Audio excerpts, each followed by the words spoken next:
Oh, is this thing running finally? Good, righty. Good evening, ladies and gentlemen, boys and girls, children of all ages. Welcome to another Saturday Live with Foxed Outdoors, aka Cliff. Hope everyone is doing fantastic today. Looks like I got first two in. Good evening, Jason. Good evening, Molly. I've got Daniel and Tiffany. Welcome, welcome. And Grace Martin, as always. Thank you all for joining me. Oh, and there's Wolves Den Outdoors. Welcome, welcome. Good to see everybody tonight. Looks like everybody's rolling in well appropriately, which is good. Oh, my back is itchy. Everywhere's itchy. How's everybody's weekend so far?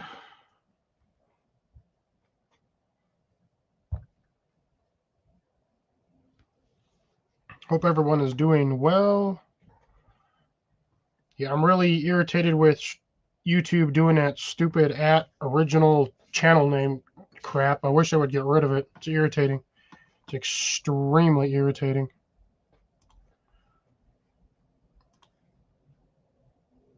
I'll do this real quick. Get my chat overlay so I can see. That it is. That it is. Today is my Tuesday.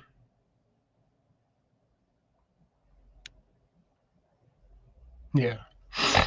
Actually, I don't even know what today is anymore. Saturday, Sunday. So yeah, today would be my Tuesday.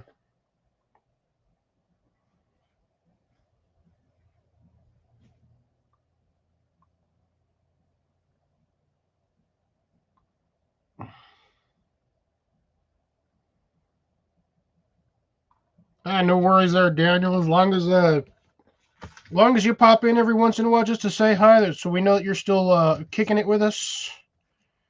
And by kicking it with us, I mean kicking it with us. I hope everything comes back negative or inconclusive. And I am sorry for all of the testing. Who the hell is the Tide? Tide is playing LSU. Who the hell is even LSU? Is that Louisiana State University or Las Vegas State University? I don't know. You are welcome, brother.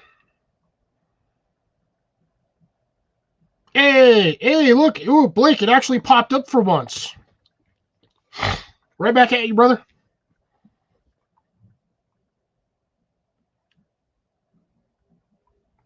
Haha, so you had to split it in order to get it to do that, but yeah, it worked finally.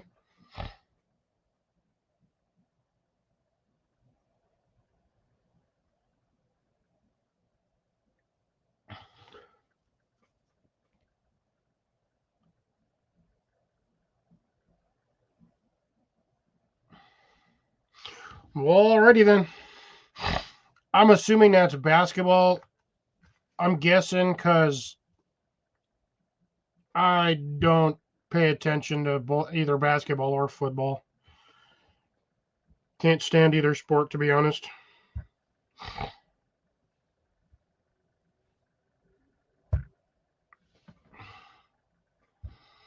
But that is just me. I'm not a fan of those sports. I gotcha. Football.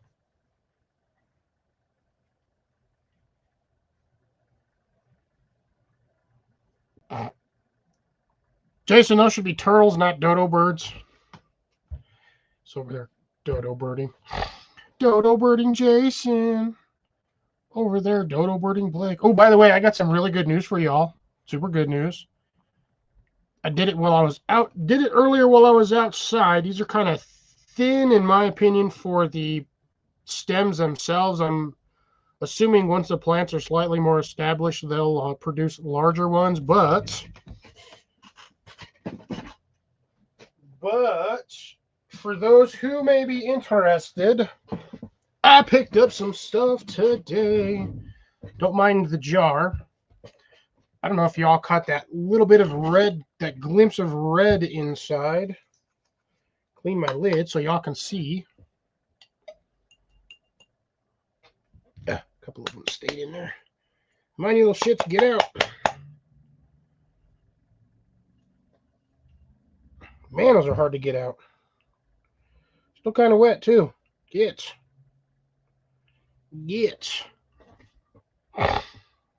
Oh, yeah. That is my first little bit of harvest for the actual saffron stamens. I was corrected in one of my videos that technically saffron is not the name of the plant, which is correct. It is Crocus sativas on mine, was the name of mine. There was a variety number too, but yeah, so that's what I picked off today. This was pretty much from all of them.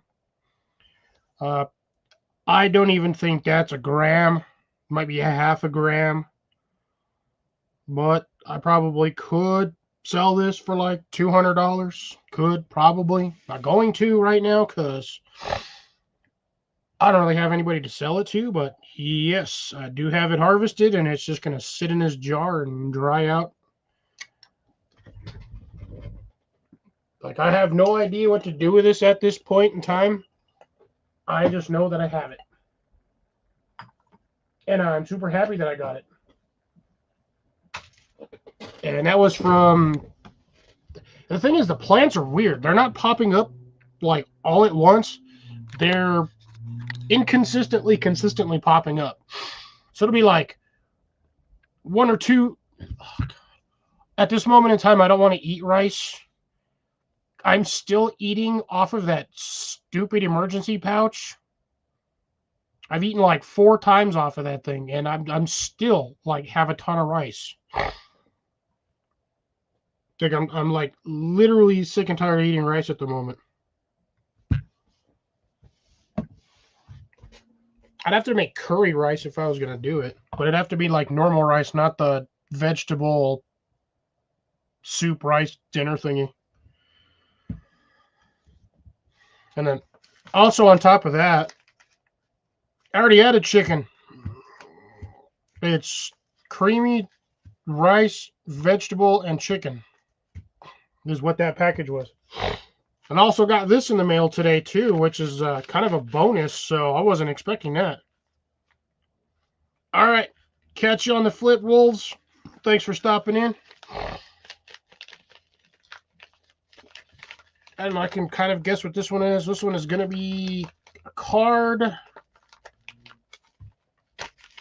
Don't know which one, but yeah, we got the usual package popped in.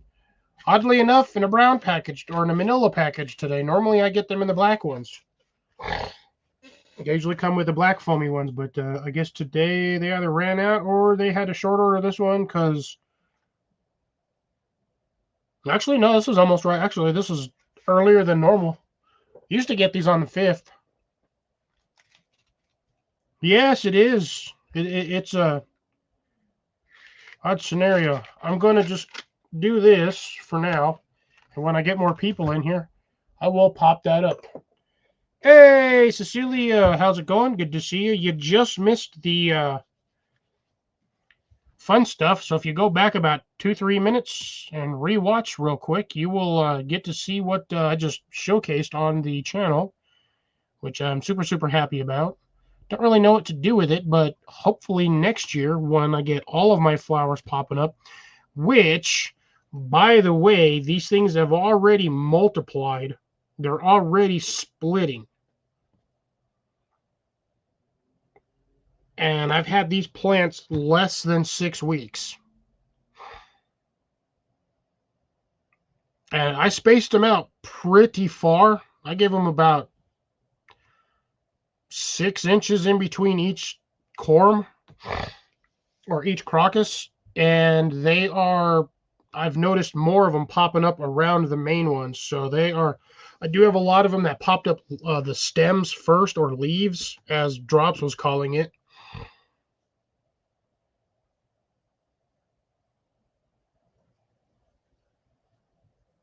Ooh, nice. Deb got missed by the snow. And yeah, it's essentially a seasoning. Unless you get it moist and it gets moldy, I would assume that'd be good, just like every other seasoning.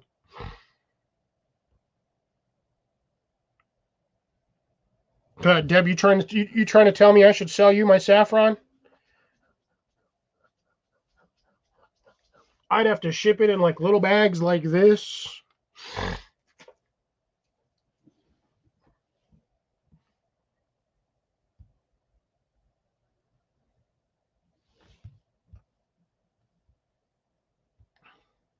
So I've got some stuff going on my phone I'm trying to get finished before I fully attach to this, before I run out of my items here. You bastard. Okay, it's gone. But yeah. And as the description says in the, well, you got colder days are coming. That is correct. They are getting cold. It's been getting colder and colder. If I'm not paying attention to my plants, I'm probably going to lose all of my jalapeno plants. They are starting to look a little worse for wear. All same with my cherry peppers, but I've got tons of cherry peppers off of them, so I should be able to make a decent amount of powder, if not save seeds for next season. Let's see, aside from that, right now my greenhouse is currently being housed to about 8 friendly pollinators. Not the big fuzzy butts, the little fuzzy butts. Damn, I wish I had 78 right now. Shit, it's like 70 in my greenhouse. It's doing pretty damn good. Oh, I'm like super itchy today. But right now outside, it's like maybe 68, maybe.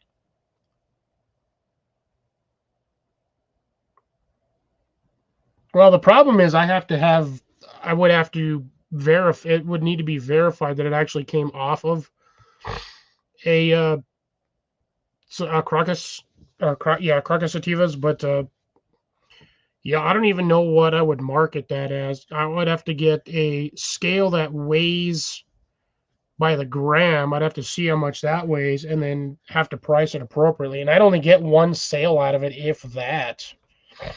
I don't have enough there for multiple sales, unless somebody just wants like 3 or 4 stamens. But again, these are fairly small stamens. So I'm hoping next year when the plants are more established, they'll get a little taller and I can get some slightly bigger ones. Fingers, I can't even cross my fingers. Look at that shit. There we go. Fingers crossed that I get some good stuff next year. But hopefully next year I'll get like 4 or 5 times the volume, because again, like I said, I've only got a handful of plants popping up right now as it is. Oh, that fucking shit's all crooked. I'm gonna go fix this. This is bugging me.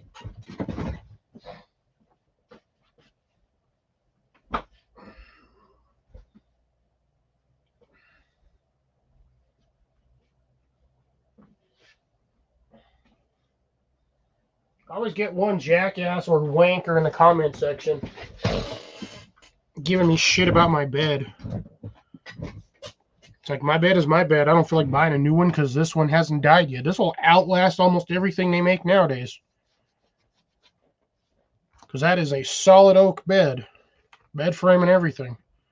Only thing I'll ever have to replace on there is the,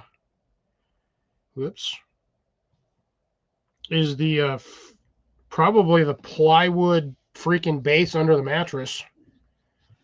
I think that's 1/2 inch is what I have under that. So yeah, I'm good. I know, right? It's fixed now. Now you can't even see what it is. Now it just looks like a black square. Actually, for you guys, what color does that look like? Because on here, to me, it looks black. I know what color it is, but it looks black.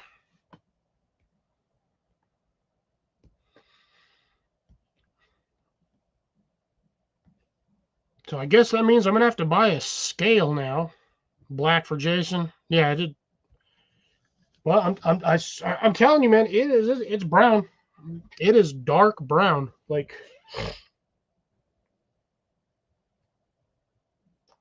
stupid dark brown. Funny one, the one on top, you can barely see it right next to that little orange squiggle, is right about where the duck is sitting. That's a gray one. Duck says strong coffee. I guess that's That is one way of putting it. It's extra strong coffee. Cecilia says dark brown, so I guess she's getting a better image than everybody else. Which is odd.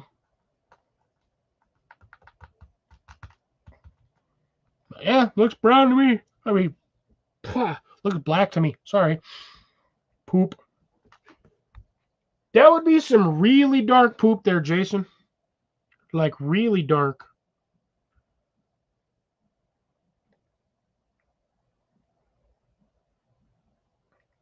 You guys are killing me. You guys are hilarious, though.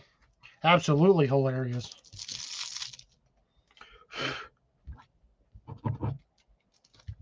I dent my desk.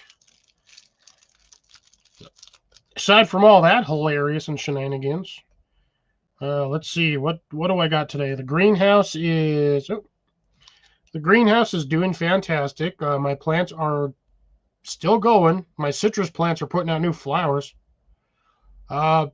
Dinner was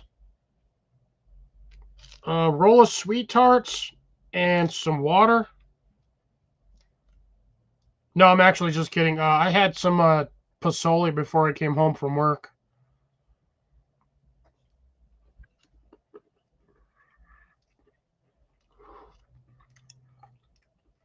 But I got snacks. I got robin's eggs, replenished my beef jerky sticks. It's actually cheaper to get these and to actually get more for the value. And then I got cheese puffs. So I'm good to go on snacks. I'm good to go on everything else. Be another 40 minutes before we do the beverage portion anyway. And plus I got my frosty bottle of water. No, man. Everyone's coming. Everyone's gone.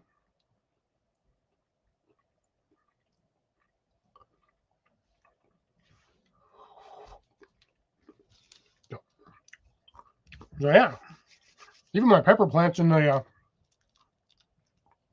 greenhouse are still actively generating flowers. Don't have a lot of pepper plants in the greenhouse, but I've got 3 or 4 that are doing fantastic. And all of my citrus trees.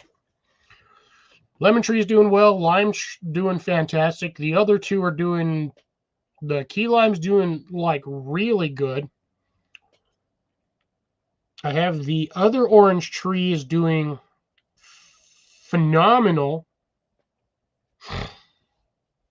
It is getting to be about 2.5, 3 feet tallish, about 2.5 feet tall from the top of the pot that it's currently in, and it's still in the nursery pot that it came with. But it is looking really healthy, doing really well. Just fed them the other day with a watered down mix of fertilizer and citrus fruit or citrus food. I basically just dumped a good chunk of citrus fertilizer in a pot of water, then just let it sit in there for about 24 hours to like kind of disintegrate, and then I mixed it. Also mixed that batch with rust water, so everything got a healthy dosing of iron. So all my plants are looking fantastic. I got to figure out what's going on with my first orange trees. Leaves are turning yellow and falling off, but I still have a ton of green leaves on there.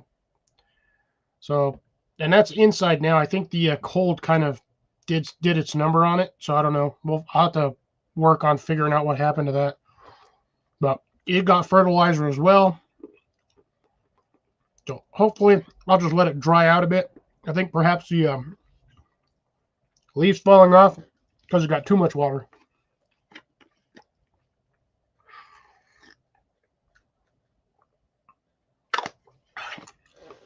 I appreciate you saying that, Tuck. Citrus is not easy to grow.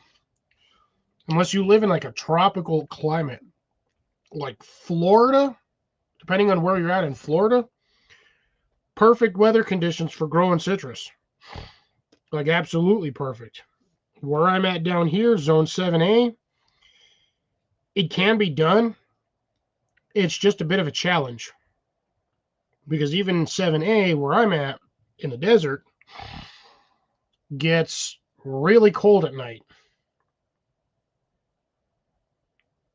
So it will kill citrus trees. You can have a fully established citrus trees. Yeah, but how big were those trees, Jason?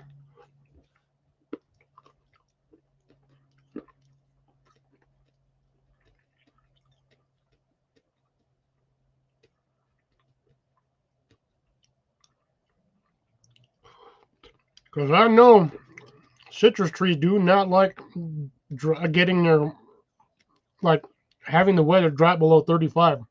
They do not like it.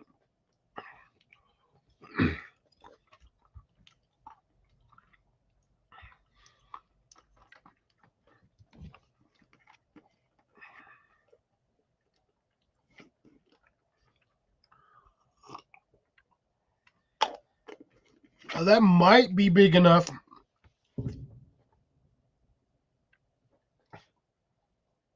Everyone's lighting off fireworks outside.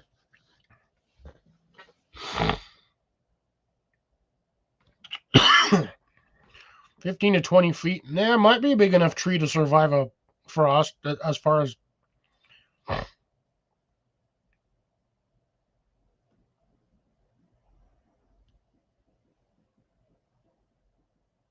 Oh, man. Tuck, it's not even just the orange blossoms. If you have citrus trees, I don't know what it is, but when they all start popping out flowers and you got like 3 or 4 of them doing it, it smells so nice. It is wicked sweet. Like somebody took a spritzer of like sugar water with like a hint of citrus and just spritzed it on everything. Which is funny because every time I go into my greenhouse, there's like 15, 20 bees. But that I can see. There's probably more because they are wicked attracted to those citrus flowers. Oh, I was sitting here yesterday just watching season 4 of Witcher, and all I could hear in the background every couple of hours was a pop, pop, pop, pop, pop, pop, pop. Somebody dropped a whole clip of 9s. And yeah, that was it. How's it going, Dano? How you doing today? How was the hunting? How many did you get?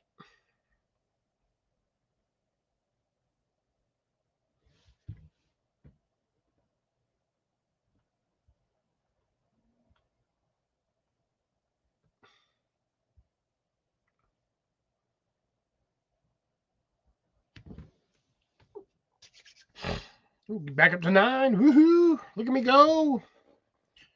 Was that 6? Went down to 5. Went down to 3. Went back to 6. Went down to 3. Now I'm back to 9. Woo! Look at my numbers. They go like my numbers were on a yo-yo.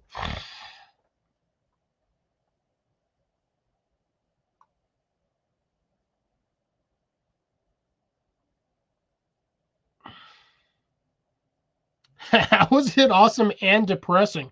I'm assuming it was awesome because you got to go, but depressing because your numbers were kind of sad.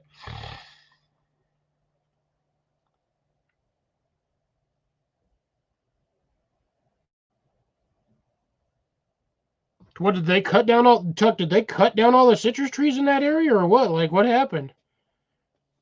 Like, I'd be if I saw somebody cutting down a citrus tree, I'd be pissed. Or like, I would be like extremely livid. I don't like when people cut down established fruit trees in a city. I mean, even if the tree, if the tree is diseased, yes, and it looks like it's dying, that makes sense to cut it down because you're just wasting nutrients, and you can just put another tree in its place. But at the same time, I don't like at this point in time, I don't like watching trees die. Hey, Colin, how's it going? Good to see you.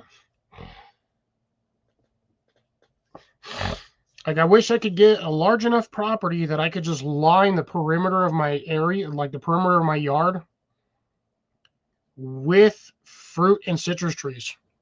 Actually, mainly just fruit trees. Citrus trees I would have to do inside, or I would just get myself an extremely large high tunnel that I can do a pit under, drop it down like 8 feet. But I'd have to figure out where I can do that here because my water table's at 3 feet. Dig down 3 feet and you start hitting water or wet dirt. So I might have to do it in either a different state or just in a zone that's more appropriate for water.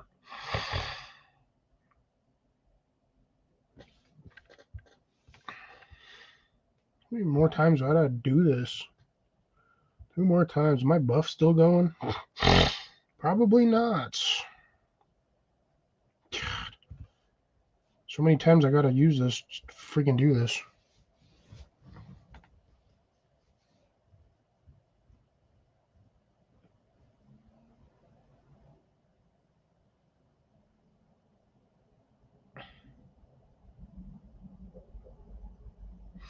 No, see, that's what that, yeah, no, that wasn't disease control. That was them trying to overtake the property. You don't just cut down citrus trees on private property if somebody owns a private property. The city can't do that, or the government, private property or not. That's awesome, Colin. It's finally turning red, which means in a couple more days it'll probably be ripe enough to eat.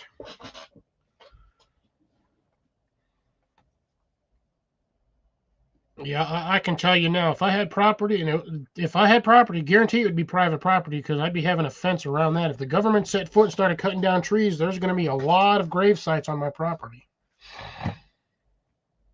and I'm just going to be like, yeah, I don't know where they went.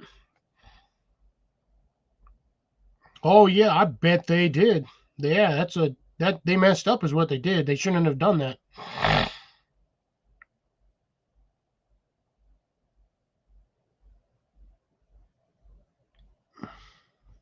Oh.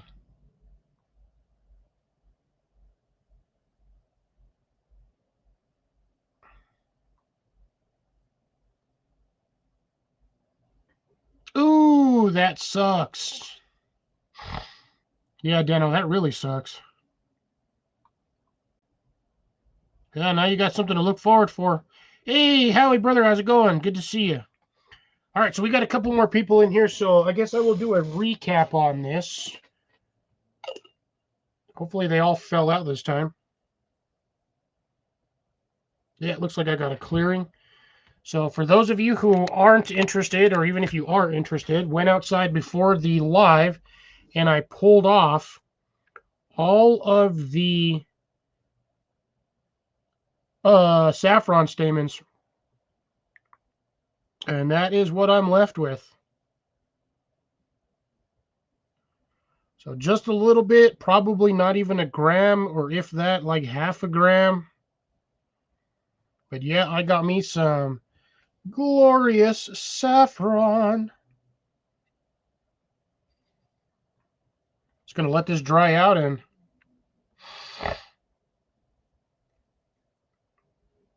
let it go. Honestly, Deb, oh, thank you. Yeah, that's a really nice, vibrant, like a nice reddish orange. Looks really good. I'm almost half tempted to just eat one just to see what it tastes like, but that's like $5 worth right there. So, but next year, I'll probably have 5 times this volume because I've only got a handful of these popping up right now that have flowers on them growing. So, small volume of pickage for that. However, my plants are already splitting, doubling, and doing whatever they need to do. So next year, I'm probably going to have 3 times, maybe 4 times the harvest. Super looking forward to that.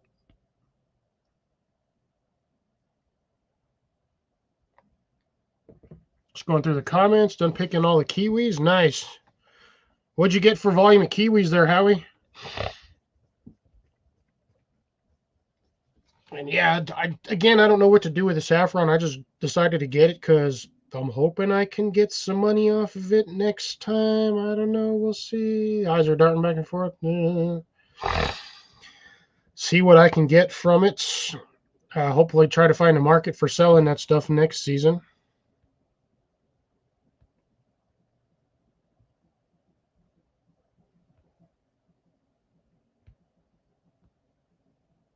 Damn, 250 pounds of kiwis. Good Lord.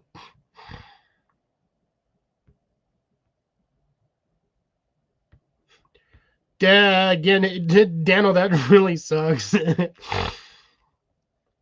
Need to aim better. Aim. Next time, just aim just a little bit to the left. Sorry, a little bit to the left.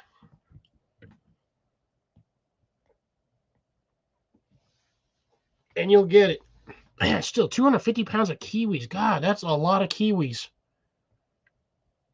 That's like the equivalent of like me plus 20 pounds. Nice. They're going to enjoy that. What else you take into the food bank? Have you harvested all the lemons yet, or your citrus? I believe, because I think you were working on that last week or the week before, but I'm not. I don't remember. I'm not 100%. My brain is. I'm like scatterbrain this week.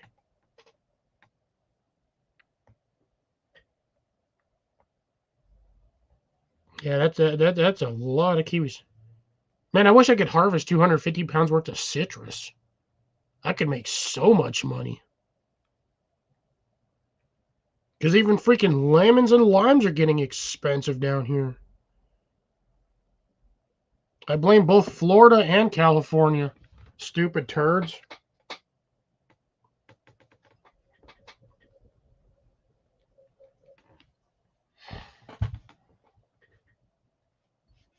But hopefully next year, once my citrus plants are a little bit more established again, I will be trimming them throughout the winter season in the greenhouse. I'm just going to try to trim them to get them to grow the way I want them to grow and not the way they want to grow. I'm also going to try to do another cutting like the first one. Hi, Molly. How's it going? Good to see you.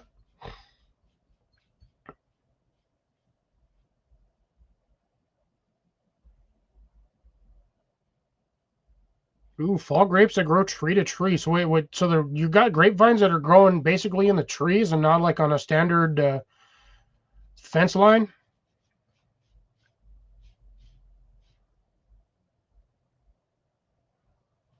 Or is it a specific type of grape that kind of grows like a tree? You got a lot more knowledge on this stuff than I do, Howie. You've been doing it way longer, so I take from you what I can and try to apply that to my space, to my area. Not my space. That's a terrible site. Hated that. Giant gobbles, or giant gobs. Okay.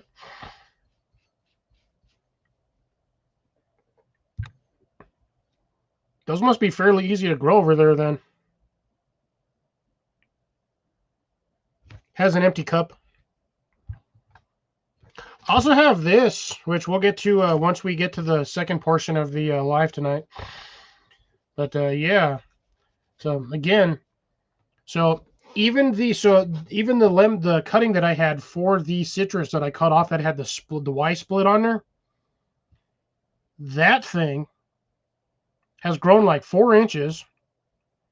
Yes, it's growing slow because the root ball was small, but it's already starting to send out more flowers. So even that one's got flowers on it. Nice. I will try to catch that on repeat when I get to my house, Howie. I will be fairly busy tomorrow because, again, football Sunday. And it used to be Sunday night football. Games would come on, 5, 6 o'clock in the afternoon. But no, now it's all day. from like 11 a.m. to freaking 11 p.m. So I will definitely keep that in my queue for tomorrow, and I will get that squared away. I water mine. Mine are all in containers, so I just water them once every, I don't know, 4 or 5 days. And then I do have a citrus blend fertilizer. It's like a granule. Looks like gray rocks. And then I just sprinkle some. I'll usually just sprinkle like quarter cup of that on there, or just I don't care about citrus like fertilizers. Everybody all, oh, you got to wear gloves when you're handling that stuff. It's not like I'm sucking my finger the minute I'm done touching it. I just grab a handful of it, sprinkle it on there, water it, and that'll just feed it. Every time I water it, it gets a little bit more. So I have those, and oh, it tried to snow. You mean it tried to snow? But with yours, Howie, do you fertilize yours with like organic fertilizer, or do you like use a commercial fertilizer? Something like, and I'm not talking like agricultural, like commercial fertilizer for like massive plants. So you just fertilize them with the organic stuff that you make on the property.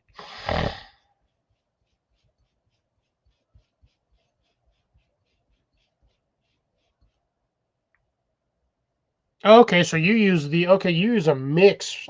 Gotcha. Okay, yeah, I don't know what my stuff is. I'd have to go out there and look. But I mean, I've got all these citrus trees, and it really tells you just to put like a little bit on there and just water them, and then supposed to do it like every 6 months. But I've got all kinds of. I'm just waiting for the stuff in my compost bin to go down more, so I can start turning it and digging up all the stuff at the bottom. I've got like a foot and a half, 2 foot of just like black gold under there that I can't get to because I got like a foot and a half of just materials that's breaking down on top of it. But I am so looking forward to having access to all of that compost that's under there. That is going to be a really nice filler for my beds. It's going to be a nice soil top off. It's just going to be nice.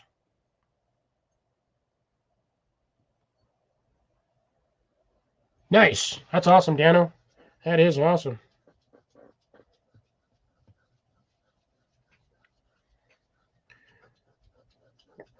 I can try that in my area, but the problem is I don't always have the option of doing that in the morning. Majority of the time I leave my house, it's because I'm already late to work. And when I get home, I mean, I can do it when I get home, but that'd be the only time I would be able to get it to do it. I do. It's really sad. The compost bin's like 3 feet tall. Well, technically 3.5 feet tall because I just pile stuff on top of it, and then I get like this big old mound, and then I have to flatten it out, and then I add more.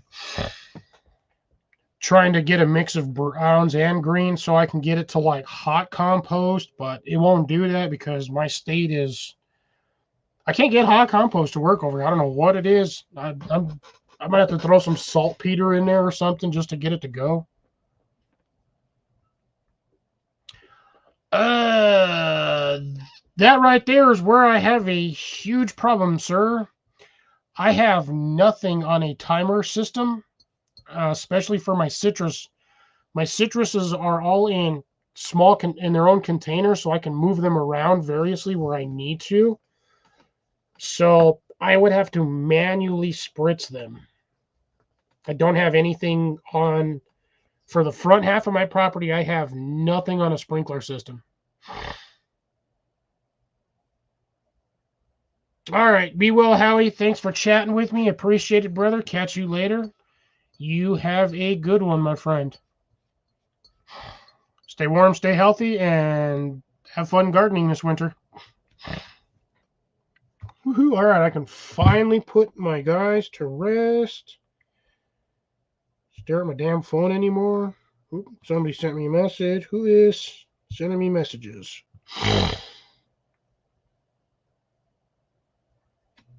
Phone, what are you doing?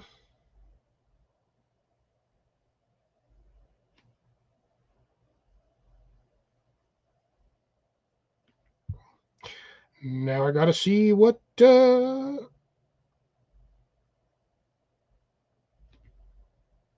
that must be for the sunflowers. Yes. No, the sunflower Cecilia, those are pretty much done for the season. There's like a couple of small ones here and there, like buds that pop up, but they're not getting more than half an inch, and most of them won't even open. It's already too cold, and I stopped watering those things, shit, probably 2 weeks ago. Like even the birds stopped going over there. So right now at this point, I am just letting the stems dry. And once those are fully dried, I will cut them at the base, run them through my mulcher, and figure out what I want to do with them at that point. I get reprimanded when I put them in my compost pile, but I can't do anything else with them. So that's the only place I can throw them. Because if I throw them in my compost pile, that's the exact same thing as using them as a ground cover for like a mulch. Whatever is absorbed into the sunflower is going to go right back into the ground. So my only option is to burn the sunflowers in a big old pile and then mix the ash in with some soil so I can get high pH on my stuff. So I mean, I really don't know what to do with it. I grow them because it's easy to grow and the birds like it, and eventually I'll get to the point where I can get them as big as the ones Jason was growing in Arizona, where those things had like 18, 22-inch head, like thousands of seeds off of each one. That is awesome there, Colin. Just keep it moist and keep it in a warm area with a decent amount of light, and you'll just keep getting more. And if you don't have enough space to grow upwards, you can always clip the top of it and just let it bush out, and you'll still get more tomatoes that way. But I didn't even grow tomatoes this year. I could probably start some in the greenhouse.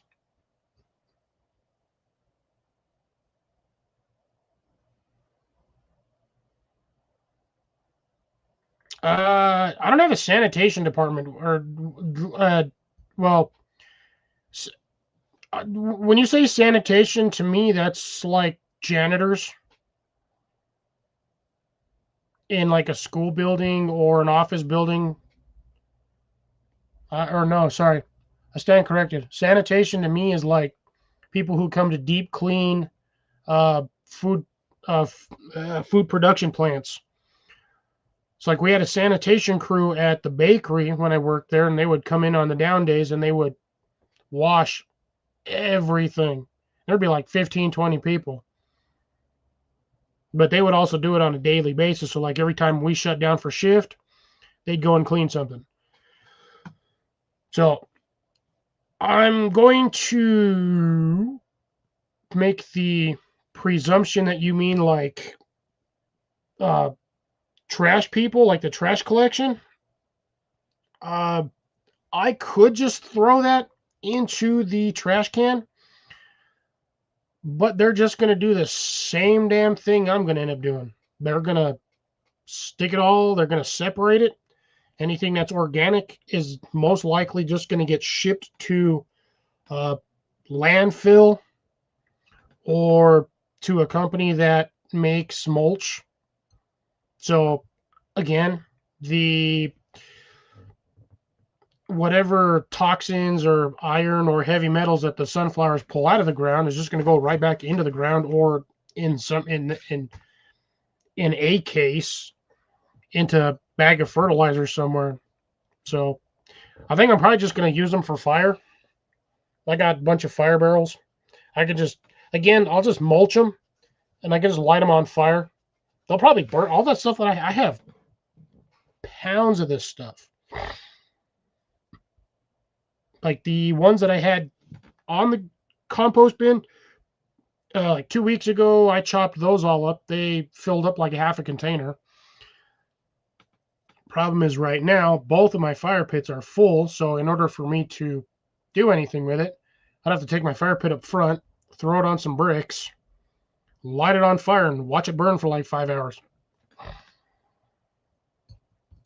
Which, I mean, if you guys are up for it, I can do a fireside chat. The problem is I have to do it specifically in a certain area because otherwise I get no signal outside. My house is a dead zone for phone signal or internet. If I'm to the south of the property, I get internet out there fine because that's all windows. But if I walk out in my yard 20 feet to the east or the west, phone signal drops down to like 1 bar.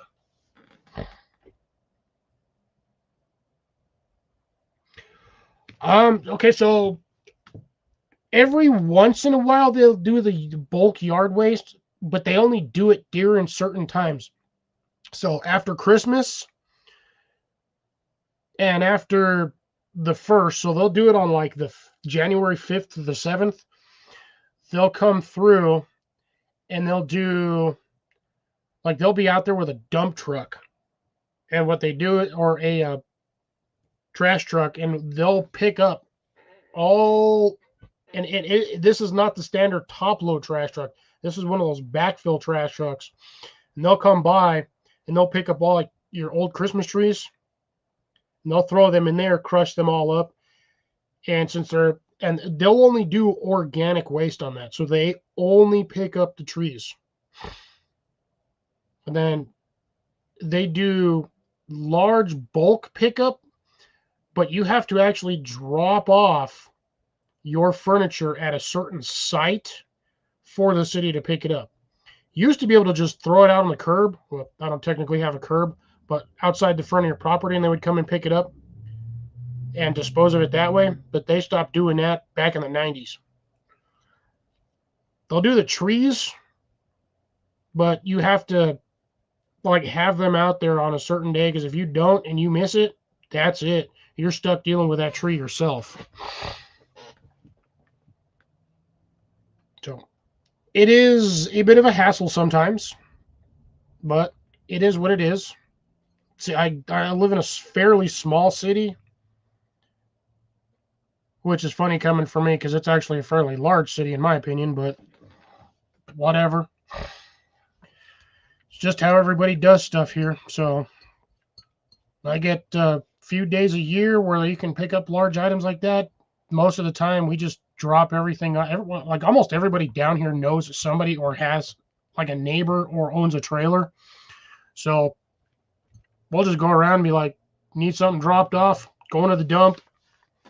They'll be like, yeah, they'll throw stuff on there and you just go to the dump, drop that off, come back. That's how we do it. Dump's not that too far. Dump's only like 20 minutes from my house. I got 2 of them. That's usually what we do. But again, yeah, aside from that, other than burning them, I really don't know what to do with them. Yeah.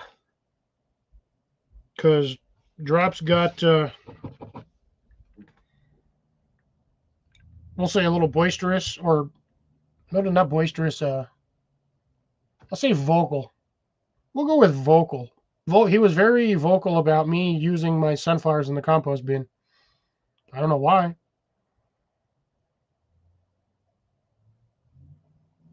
I honestly don't see how that's any different than digging the dirt out of the ground, putting it in the dirt where my compost bin is at, and doing the same thing. Because regardless of where you're at, most likely you have a percentage of heavy metals in your yard.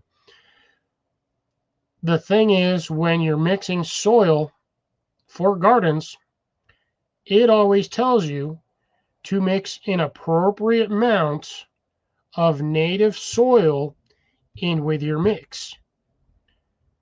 So by that decree, are you not mixing in the heavy metals from your soil into your soil or your compost mix or whatever bed you're making? So to me personally, I don't see the difference. I don't see the need to not do what I'm doing with my sunflowers. I mean, you got to figure it this way. The ones that have grown wild in nature, or whatever, say a bird eats one or two seeds, flies out into the woods, shits, sunflower pops up there. Can somebody tell me the difference between growing it out there and growing it in my yard? You get one flower up, you get one, it only takes one plant, 3 or 4 seeds that didn't get consumed. Next year, those pop up. Now you have 4 or 5 plants. Same scenario. You get 4 or 5 off of each one that didn't get seeded. Little by little, you slowly start ending up with a sunflower patch out in the middle of nowhere. If you got a heavy canopy on trees, that's going to slow the growth. It's either going to slow it down, stunt it, or just stop it entirely. But if you've got a clearing, you're going to have sunflowers everywhere within a year or two. They're going to be all over the place. So my thing is, how is that different? They're going to suck up the heavy metals out in the woods. They're going to drop and decay right there where they're at. And it's going to go right back into the soil.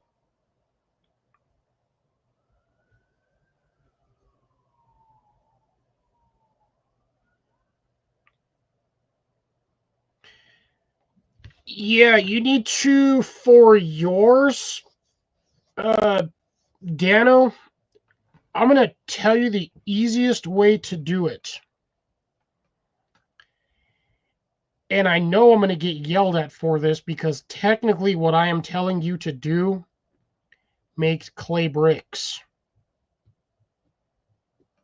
You need compost and hay.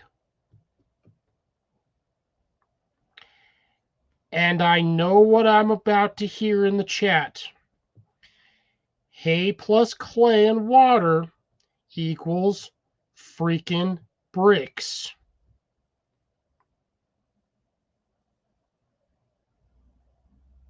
I forgot the name of the bricks specifically, but they're like stucco bricks. Yeah, cob, essentially. But if you mix enough organic material in there, it will break it down and it will do what it needs to do. Do not add sand. Do not add sand.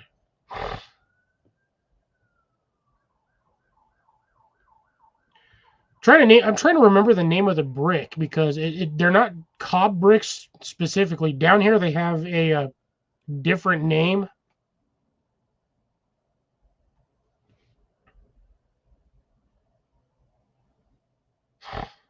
Yeah. No sand, because if you add sand to clay, ooh, yes, thank you, Jason. Adobe. So usually clay, a little bit of lime, and then some hay usually ends up making Adobe bricks. That's essentially how they were made back in the day.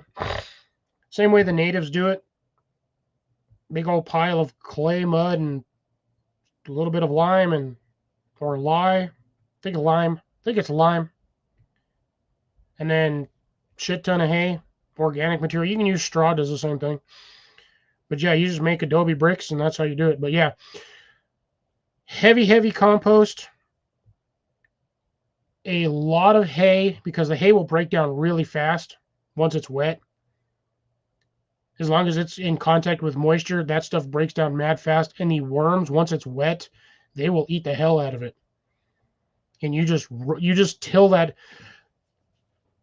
So you can use a rototiller if you have a tiller. If not, depending on how deep you want your soil, I would recommend a broad fork.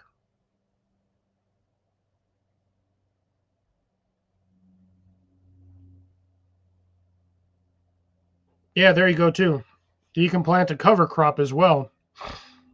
as long as you have enough organic material in the soil to feed the cover crop. Okay, there you go. So yeah, till in some organic material.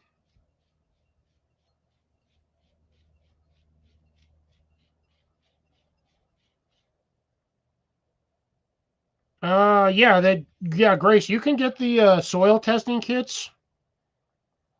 Just about everywhere sells them. You can get them at Walmart during the winter or during the summer season. Home Depot, Lowe's will sell it. Ace Hardware, Tractor Supply, I believe, sells them. Yeah, you can get those. You can get the soil testing kits in a lot of places, and they'll tell you what you got in your soil.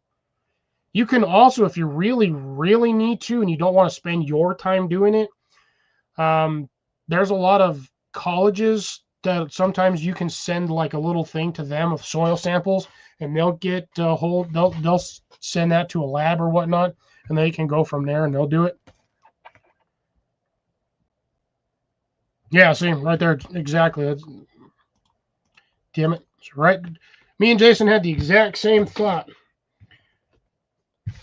Yeah, you go to your locals and damn it, what the hell? Oh man, that's what I was running over. But yeah, you can do that at like I said, your local colleges, they'll do it. Or universities. I was saying it as you were typing it.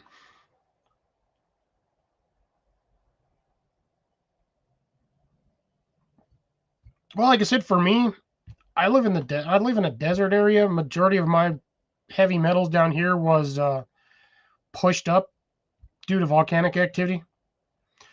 So, I mean, I'm not super concerned about heavy metals, like super heavy metals in my area. There might be some here, but figure it this way: if I'm able to grow in my native soil, I doubt the heavy metals are of a level that are toxic enough to kill anybody.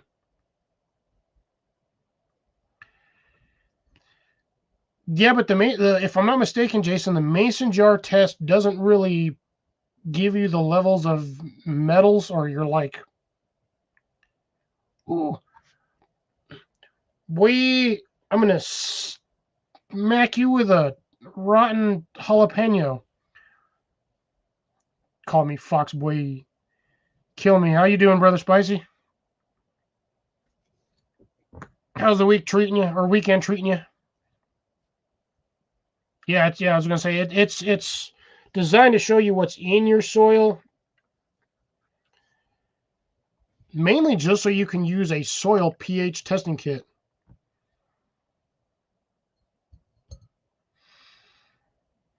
But yeah, that's really all that does. It just separates your soil levels so you can see what's in there sediment wise versus actual materials. But yeah, you won't get no like you won't get a lead test unless you throw in a lead test. Although man, a lead testing kit, man, that would be expensive as burping peppers and beer. We doing jalapeno peppers or poppers, or are you just straight just chugging freaking the like slew of peppers that you keep getting in the mail?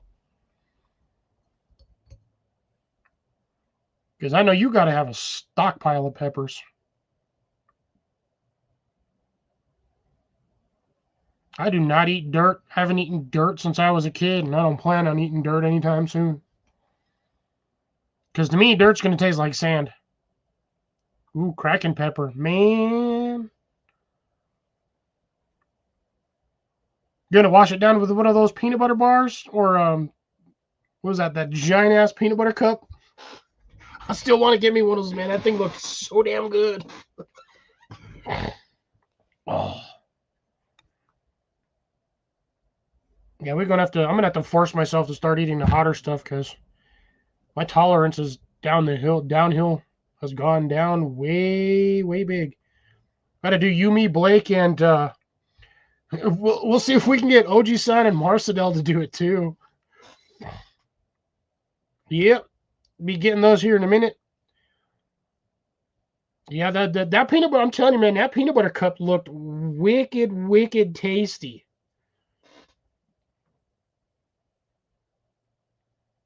Oh man, Phil? Can you imagine that one with the white lightning chocolate?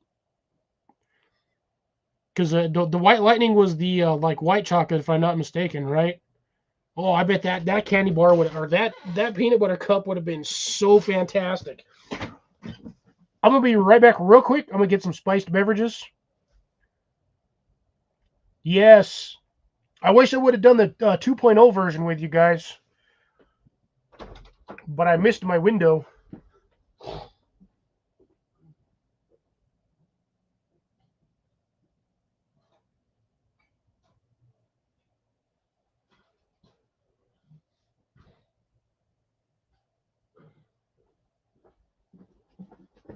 If they have a 3.0 version, I'd be up for that.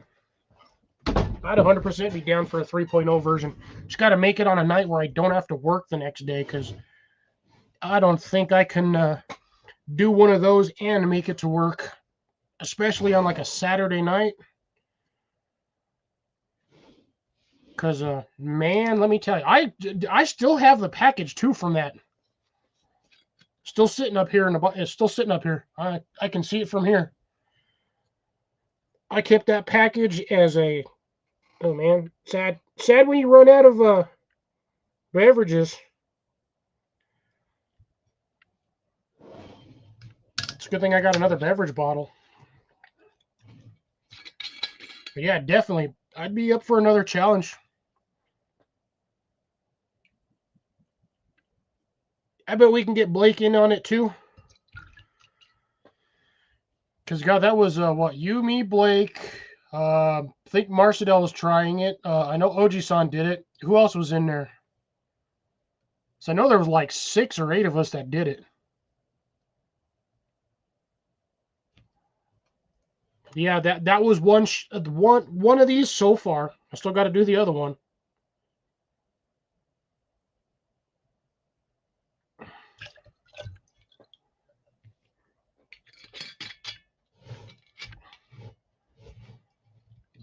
I'll see. I'll see if we can maybe try to figure out getting another challenge going. I wouldn't mind doing it again. Torment myself.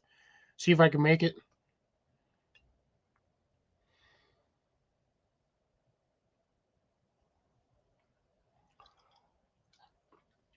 Oh yeah, some of that stuff. Dead battery. All right. Take care, Tuck. Thanks for stopping by, brother. You have a good one. And hope you get some good harvests on your side for the winter or summer, whichever the case may be. Winter. Winter-ish. You're in Florida. All right. I will throw this up for my usuals. Window will be limited.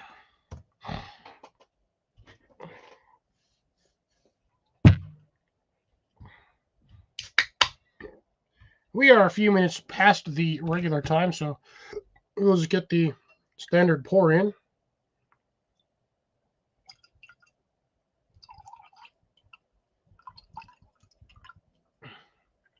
Don't want it splashing everywhere. Ooh, that pops up on the screen. Good evening, sir. How you doing, sir? Doing all right yourself? Not bad. Like I said, we had some snow today. Yeah, you had an attempt at snow. Hey, we had some more than some others, so. And we have a couple of blooms coming up on our tomato plant. So I was kind of surprised because I thought they would have been done by now. But Jenny spotted 2 of them. Dude, I'm telling you, as long as that... Ooh, some amaretto. As long as that tomato plant stays above 65, has a decent amount of sunlight and water, it will keep going. We were thinking about adding some more soil to it to see if that might help too. How much soil do you currently have it in? Not a lot.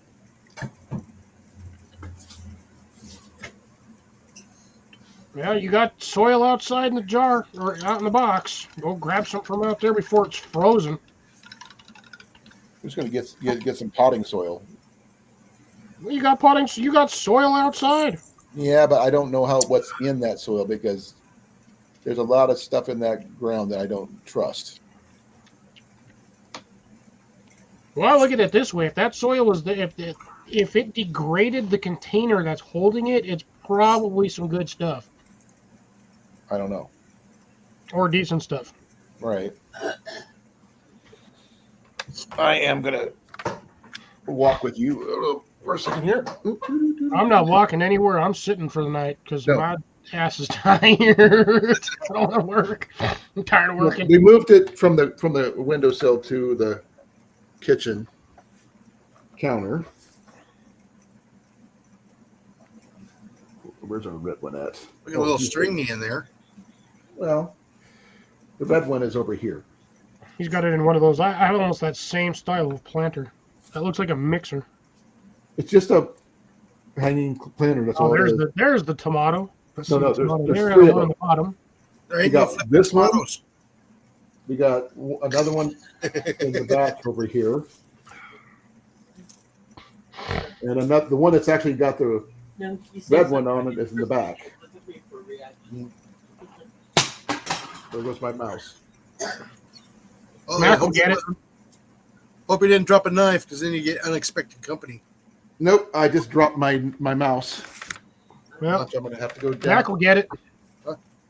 Unwanted. That's what I said. I said. It was not unexpected. Oh. Unwanted. It's not much, but I'll do it this way. It's still a decent sized pot. But the soil's only about right here, about that deep. Yeah, tomatoes don't normally set down pretty deep roots. You can grow them in shallow spaces,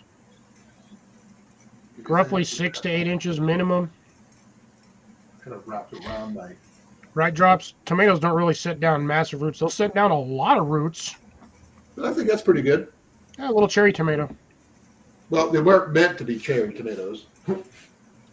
They just kind of grew. That's how big as they grew. But we got two blossoms. Where didn't see those blossoms? Yeah, just lightly blow on them. They'll pollinate themselves and do what they need to do. That's the one funny thing with tomatoes is they're self-pollinating, but you still have to have a little bit of breeze to do so. Yeah. Well, she's okay. Here, right here. They're right here. Let's see if I can get. You can see those or not. Well, yep. They're right there. I did, that was totally a surprise, the fact that they're still doing it. So, I do like the smell of these tomatoes, though. They smell amazing. Does it smell like a tomato? Well, I like the smell of the plants. So we've been keeping them watered, keeping them in the sunlight. We had to move them back a little bit because it started getting really cold near the window. But just thought you might want to see that. Yeah, just set them in a spot where, like I said, they get a little bit of sunlight and a decent amount of water. Well, I'll show you where I usually keep them. Is right here behind the sink, between these two windows. Yeah. Right there.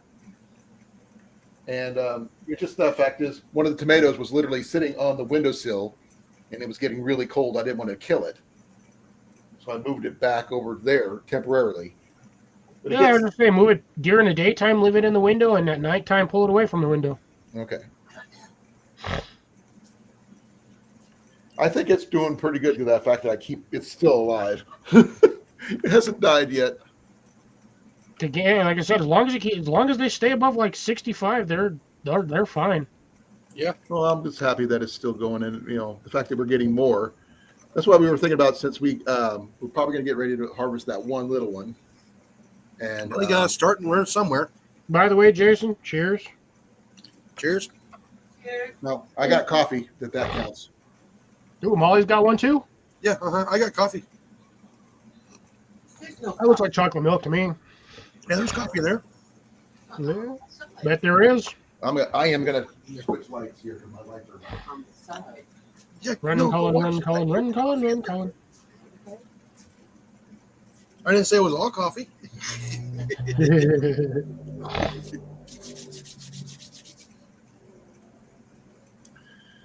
Ah, man. So, so I looked up what to do with your sunflowers. They said you can make beehives out of them, the stalks. Yeah, you gotta cut them into like 3-4 inch sections and then just like stack them in a box, and the bees will hollow them out, and they'll use them as like little bee nests. But that's really only for like carpenter bees. It doesn't specify from what it said. It just says bees. Well, a It couple said bees are single not a bees bee. is what it said. So it didn't specify carpenter or any other kind. Yeah, it's carpenter bees because what they like to do is they like to dig holes in your wood framework, and they'll eat that like a giant, basically like a giant ass termite. No, And they'll build nests they inside your framework. they put their larvae in there. Yeah. And they also said you could use them for plant stakes. Yeah. They're supposed to be making really good plant stakes, apparently. Oh, but you dry them out; they are sturdy. Oh yeah, not as good as bamboo, but about half as much. That makes me wonder if you could hollow them out like you can bamboo. Could you make a flute out of them? Possibly yes. Anything you That would be hollow kinda out, you interesting. can make a flute out of it. Huh? Anything you hollow out can make a flute. I know, but I mean, haven't known anybody do that one out of a sunflower, though. It's because they're a pain to hollow out because the core is not typical of like bamboo. Right. Bamboo's got the segmental core where you have to like actually break through it. It's like a hard cap. The membrane. Right. Yeah, the bamboo, or sorry, the sunflower is like almost like a foam. It's got a pith. It's not even a pith. It's just like this weird foam, like nature's foam. Like it's weird and soft and squishy, kind of like a packing peanut. Almost like a honeycomb. Structural wise, keep it from collapsing in strength. Oh, No, that's the weird part. It's not. Like it would be like the equivalent of a cotton core rope. So you have the outer casing, and then you have that like weird bunched up cotton that they have all stuck in there, and then you like unroll it, and it's like flat.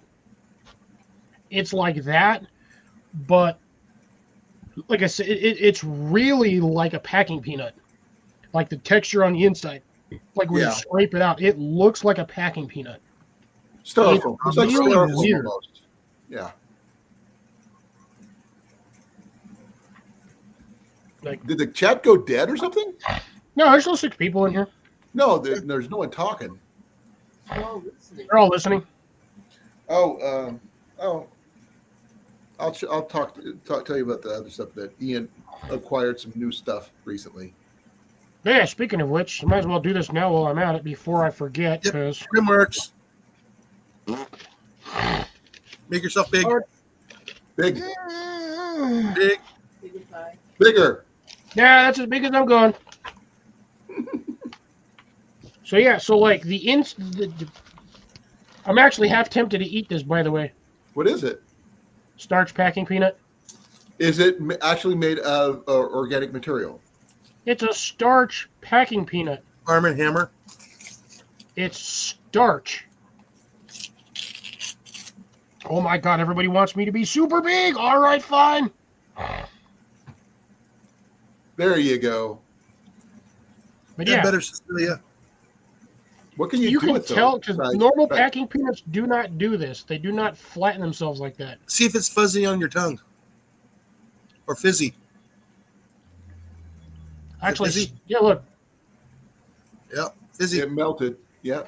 Yeah, I know the difference between a regular packing peanut and a starch packing Fuzzy. peanut. You're fuzzy. I know, and I don't know why. Stupid. Fuzzy and fizzy all at the same time. Yeah. You got it. Oh, that's funny. This is the second time I've gotten this card. Okay, what's the card? Card is how to make a lockpick with a paper clip. Woohoo! That's funny. That's the second time I've gotten that card. It's trying to tell you something. And then It's illegal. Big times. how to wash your feet. I'm sorry. You just need water. You really just need water. Ooh, finally, I got the big version. Heck yeah. I got the larger credit card size hand line. with Oh, I lure. thought it was gonna be a bottle opener. I mean, you could. If you That's take out if you take out one of those, I guarantee you can open a bottle with that. That's kind of cool. Ooh, yeah! something I'm new, super looks on like. top of this. Dog tag. Oh, No, it's a dog tag, but it's a specific one. Now I have 2 of these. how much for it? $45. Okay. I'm just kidding. Do you guys know what this one is? Yes, one for the teeth. No, No, this is the lockpick one. no.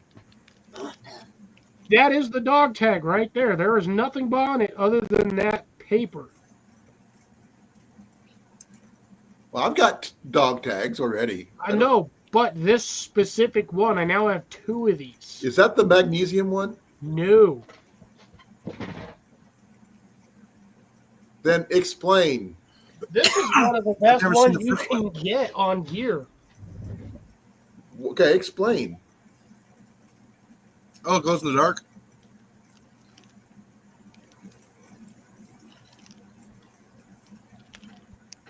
Oh, wow.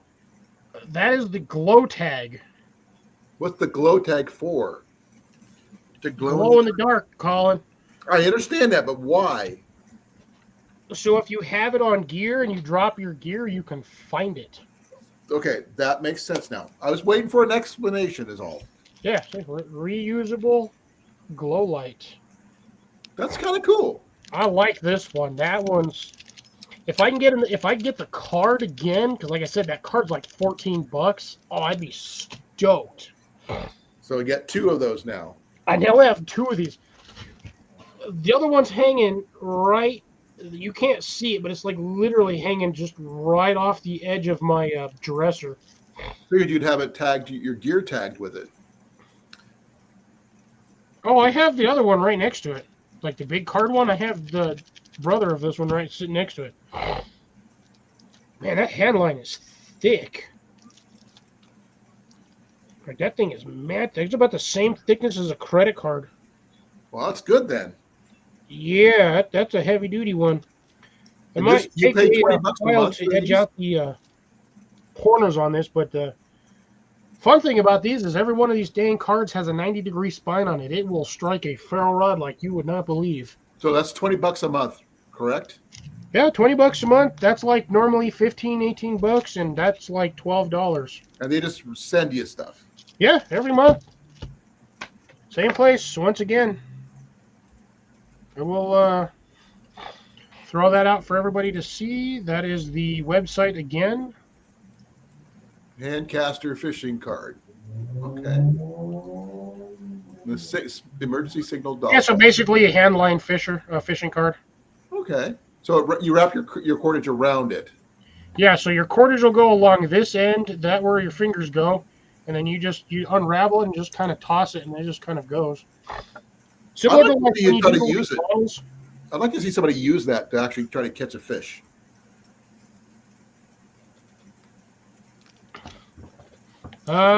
Corporal's Corner's done it. Same with Dave Canterbury. I've never seen them use the Grim cards for that though. Yeah, Corporal's Corner was one of the first ones to start doing a lot of the stuff for the Grim cards. Oh, I didn't know that. That's Yeah, his that's name's when Sean. him and his son were doing a lot of it. His name's Sean Kelly, right? Yes, Corporal Kelly. But yeah, he's done a few of these where he's actually gone out and actually physically used them. Dave's used them, I believe.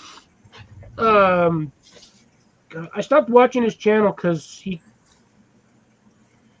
kind of went off on me, despite the fact that I had supported his channel for damn near a decade. And even the chat went off on him because he was just extremely rude on one of my comments. But I won't say the name anymore because I stopped following him ages ago. But he's done it on there. He's done a few of the hand line reels from a lot of other companies. Well, yeah, I know about Zach's using his cards, that Yep. he's actually his signature cards. But that's about all I've seen him use, just his signature cards. And I know some of the other people who are like on a loan and other stuff that Grimworks has done their own, Yeah, they do it after Right. they've done a loan. If they sit down with Grim and they'll design a card specifically because they don't use these cards on the show itself. It's sort of an after fact. I wonder what somebody would do, if they would approve somebody actually using the Grim cards as one of their items. Problem is, if you lose one of the items off of it, you are SOL. If you snag a fish and snag one of your fish hooks, you still SOL because you lose your fish hook anyway. Yeah, usually though, when it comes to the fishing kits, they give you a good amount of hooks and line, but a lot of people usually opt for the bow option for the bow and arrows because you get like 8 or 10 arrows plus the bow. Right, and it's usually a takedown model for the most part. And again, I don't know why nobody has made an actual spear. Not yet, anyway, that you know of. All of them episodes I've watched, nobody has just sat there and made. I think there was one person that made a spear for fishing, and that was it. Who was it? Oh God, I think it was like season 3 or 4. I don't remember. I have to look it up. But I'm more of a bow guy anyway, so I'd probably use a bow even to get a fish if I had a chance.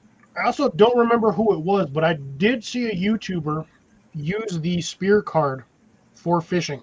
Really? Yes, I don't remember the name of the channel, but I do remember seeing them use one of the spears from the Grim cards, like way back If when you the first remember what it is, let me know. I'll have to go check it out. Yeah, right there. They do have a specific list. Oh, okay. Thanks for letting me know, Grace. Yeah, each I just category usually has anywhere between 2 to 3 items that you can pick from said list. And then after that, you're kind of shit out of SOL. luck on certain items. What would you pick, Cliff, if you I'm could? definitely taking cordage. I know this is going to sound really stupid. For tools, I will take a saw and an axe. Okay. A knife would be nice, but here's the thing. You can just about do anything with the saw and the axe. Knife is basically just for smaller items. If you can get all 3 of them, perfect. But, I mean, it really just depends. Usually they give you the option of... So, here's the thing with that. Almost every season that I've watched, everybody always picks the tarp. And then the staff or production manager, whatever, of the show, they provide you with an additional tarp. So technically you get 2 tarps. Right. You get like a small 10 by 10 or 8 by 8 or whatever, and then you can get the large like 15 by 20 or whatever. But almost everybody that I've watched so far that has done it has always had 2 tarps. A Hey, large Cliff, one and a you small make one. yourself smaller now. Oh yeah, I can, huh? I forgot I was even up there. Oh, I understand. Yeah. They do also give a food option. Me personally, I would pick the food option. Yeah, usually it's beans and rice, right? Yeah, it's usually like a 2-pound bag of rice. Or I think one year it was... Did they do jerky one year? Yeah, it was beef jerky and rice was the options. Me personally, I would have just picked the rice. Because I would have eaten the meat with like the first 2 days. Me personally, I would have picked. So I would have had to have gone to the rice. I could have at least gotten a week's worth of food out of that. And then some of the other stuff. But I mean, if you just look at the gear list, the majority of the time you get like an option. So the biggest thing with Alone is when you do gear check, you have to inform them. It is a requirement that any bit of clothing you have that has paracord on it that amount of paracord is removed from your allotted length of paracord. Wow. So they'll have like, it's usually, I think it's like 100 feet. Pemmican, yeah, okay. So, yeah, when it was pemmican and rice. So, say you have your boot laces are paracord. They will they will make you take your laces off, measure the length of it, and remove that from your 100-foot length of paracord.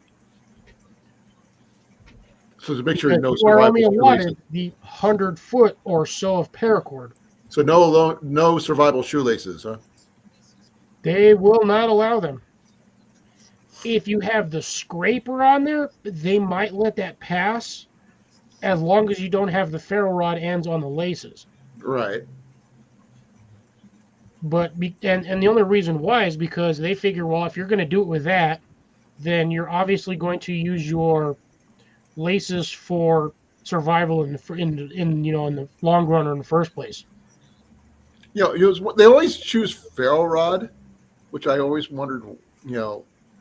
People lose the ferro rods and they end up dropping out really quickly. Because they don't normally. It's one of the easier methods for starting fire. They don't normally offer the fire striker, the flint and steel. That's too bad because that that one always works. You don't have to worry about it. People dropping it into the fire, like certain people did. Yeah, they do give an option of a lighter, but it's like one big lighter, and that is it. If you drop it, smash it, do whatever, you're SOL. Right. At least with the fire steel, you have thousands and thousands of strikes on that thing to get a fire going. I know. But you'll notice almost majority of those people that are out there doing that, they end up doing a bow drill fire even with the striker and the fire steel. With the ferro rods and stuff, they still do that. Majority of them will still end up doing a bow drill fire. I still don't like it. I can't do it now because I can't kneel. Because even more so, I have a reason not to. But I just think it's a calorie burn that you just can't afford to do, especially in that kind of situation. Early on, it's not a problem. Late game, it sucks. Because you are too fatigued, you are too worn out, you are just mentally gone, and you just do not want to sit there and try to start a fire manually by literally rubbing two sticks together. Yeah, that's why it was another reason why I don't. That's like the literally last one on my list I would want to do. I mean, I would take the fire steel, but I would probably most of the time end up doing a bow drill because to me, it does not seem that hard. I've done it a few times. It's just time consuming to get it all set up. Well, it's like for any situation you can, but it's all about how you prep your tinder bundle. And another thing is, oh yes, thank you for reminding me, Cecilia. I thought you already took it down. To be honest, I completely forgot about that. Yep. Yeah, and right there, that he does. He still regrets it from literally to this day that he did that. right? To this day, he still regrets that. He could have made it a lot longer too. He even said it. It's like if had I not lost my fire starter, I still could have made it. I could I have. think it fell in the fire, didn't it? I don't remember how he lost it. I'd have to go back and watch the episode. But yeah, That's another reason why. I mean, not discrediting the gentleman. Obviously he knows what he's doing. Otherwise, he wouldn't even have made it on alone in the first place. They've got exactly. I mean, I don't disparage him for what he does. I mean, he's still really good at what he does. It's just the fact is, if I had a choice between a ferro rod and a flint steel, you already know which one I'd choose. But no. Well, unfortunately, the option is usually ferro rod or lighter. yeah.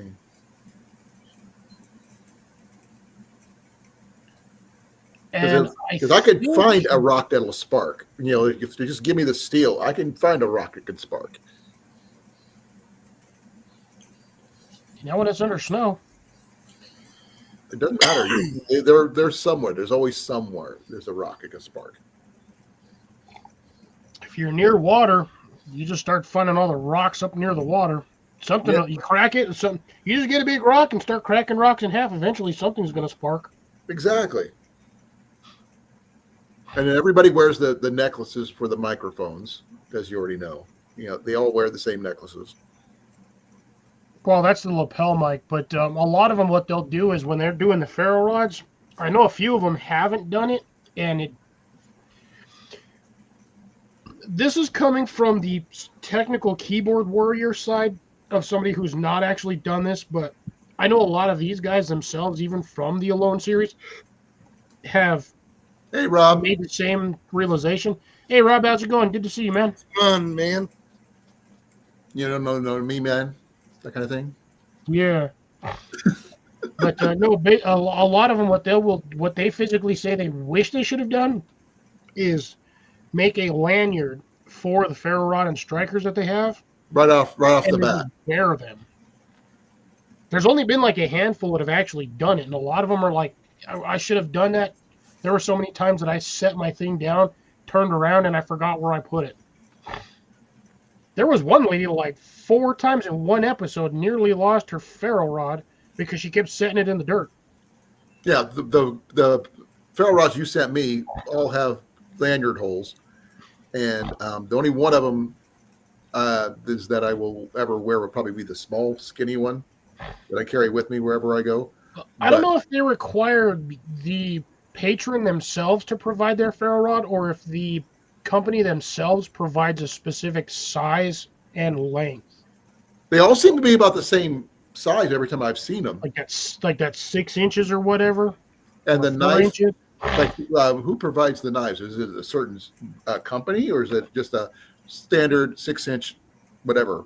I believe the knife you are allowed to provide if that's the option you pick. All right, Deb. All Night, right.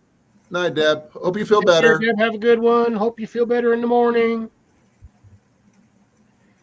Take 2 of these and call me in the morning. I'm just kidding. Don't do it. I'll still be sleeping. But still take 2 of those. Yeah, that is correct, Grace. He did say it was good in a way because it did help him focus on stuff. It didn't help when he got injured, though, a while back. That was, yeah, well, that's what happens when you F Wrecked around his and find out. He wrecked his vehicle, his He motorcycle. wrecked it. Yeah, it was dirt bike. Yeah. He doesn't remember it, he says, but he just woke up. Crashed straight. He says his friends told him all the recapped and regaled him on what happened, but yeah, he was out for a year or so, give or take, trying to recover because 6 months, crashed into I a think. tree. I thought it was 6 months. Oh, it was a while. Yeah. It was a while. No, it was about a year before he was actually back on his feet. No, I bet he was out a coma for like 3 months or something like that. Yeah, it was like 30 days or something. Yeah. Yeah. But he came back. He's doing what he's doing. Yeah, that's what I figured, but I wasn't sure if you just could just choose any particular type of gear. I would get the fattest. I would get the 1-inch ferro rod, the fattest ferro rod you can physically get. Oh, is that big boy thing you see that's like that freaking big? You got one of those, right? Yeah, that thing. That bastard right there. That's the 1/4 inch. Yeah. But I would do the 1-inch. I have the a half-inch ones like you sent me, Cliff. I have a 1/2 inch one somewhere. That damn thing is fat as Hades. You sent me one, remember? Yeah, I sent you like the one I just showed you. I have like a bunch of those, but I have a 1/2 inch one, and that thing weighs a metric butt. You sent me the round one, the square one, and the little 3-inch one. Yeah, it's actually like 4 inches, but. Well, Ian got one too. Yeah, each of those 2. I sent a bunch of stuff for you and Ian. Yeah, Ian got his own set. I got my set. But yeah, I have a super, super fat one somewhere. It's like 1/2 inch. That thing is massive. I've seen it. So they look like that big or something. It looks huge. Yeah, it is. It's a big boy. It's a big boy. Can you imagine having that around your neck? Honestly, I wouldn't even mind the weight. Oh, another item you do have the option of getting is a sharpening stone. Is it? I didn't. I was looking on the list. I didn't see that. 1 year they had the option for a sharpening. It was a sharpening stone or something else. The sharpening stone was only if you picked the axe. If you picked the saw, the option for the sharpening stone was not there. Okay. Core gear. They're saying you got a sleeping bag, a ferro rod, axe, saw, and pot. Those are the core gear. And common additions are a knife, fishing kit, paracord. It doesn't say how long. Bows and Usually 100 arrows, feet. and a tarp ground cloth. Yeah, the tarpaulin ground cloth is the like standard. I think it's like a 10 by 10.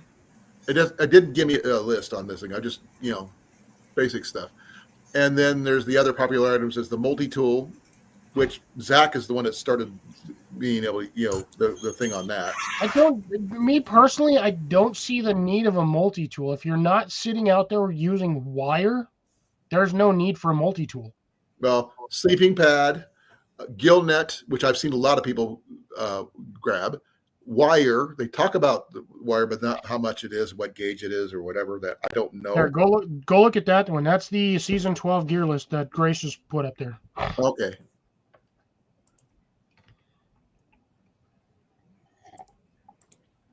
I was looking on a generic all season list is what I looked up, because I mean it's going to adapt obviously over the seasons. Oh, it changes from season to season, but like 90% of the gear is still the exact same. The only difference is depending on when you do it and where you do it, they give you snowshoes. I have snowshoes. Yeah, exactly. See the hats, brimmed, wool, fur, Arctic, or baseball. Yeah, I would depending on where I'm at. Regardless, I'd probably go Arctic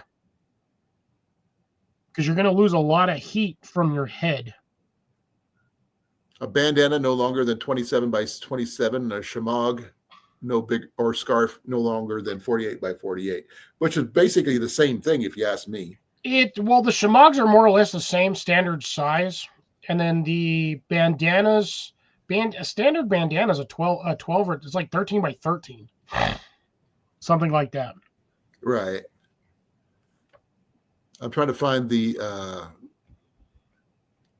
waterproof uninsulated shell jacket. Pants, skaters, shell. Okay. That's under clothing. Ground cloth, 12 by 12. Okay, so yeah, good 12 by 12, and then you have the normally that cloth is way bigger for the tarp. Normally you get it's like a 16 by 16 or 16 by 20 tarp. Well, you got a massive tarp. Well, I haven't scrolled down far enough. They may have added an addition. You can actually get a bar of soap. Options. They offer you a bar of soap. Yeah, but if you look at the gear list for the specific items, it's either a bar of soap. No, it's a part of the hygiene kit. These items count towards your special item. So if you don't choose it, you don't get it. Yeah. So if you choose it, you lose something else. Right. So you have 10 items. That's all you can get. And if you happen to pick all 10 items from the first 3 or 4 categories, after that, you are SOL. But usually I believe the stipulation on that is you can only get 1 or 2 items from each category. Okay, yeah, the new gear tool list is a sharpening stone, but I'm not sure the sharpening stone counts towards your gear list. It does, yeah. But that's if you pick the axe. It kind of comes with it as a gear. No, it doesn't say that. It just says if it counts as one of the items if you choose it. Yes. So. But there's no point in having a sharpening stone if you do not have the axe or the knife. Right. A carabiner counts. Yeah, they have their stuff is wicked strict. Okay, this actually makes sense to me because a Scott's Eye auger, I have a decent one. And because mine's about a foot long and everything else, ½ inch. One of those in a saw, I can make other tools. I can make a lot of things with those 2 items because I can make furniture. I can make a hammer. basically a wood mallet with that. Everybody usually just cuts a 12 or 14-inch piece of log, and then they just whittle it down to make basically a caveman hammer. Yep, and the thing is, that would give you another tool that you didn't have when you started. And let's see here. Yeah, see, yeah, that right there, that's where you get the extra tarp there for your gear normally. But if you're in an area where you've already got your gear covered, and they give you a waterproof case to begin with for those camera gear, all the batteries and camera gear. And it does come with a solar charger. So you get a solar panel, but that's only strictly to be used to charge the camera batteries. Yeah, your clothes do not, and personal effects do not count towards the 10 items. Clothing. Yeah. Any addition, but here's the thing. Your bootlaces cannot be paracord, and if they are deducted from the length of the paracord you normally get. They will measure it. They will take your shoelaces off, measure it, and have that section removed. They don't say anything about that. It's one of the random buy clauses that's under there. It doesn't say it necessarily on the intro page, but when you go through all the technical crap, they will check it.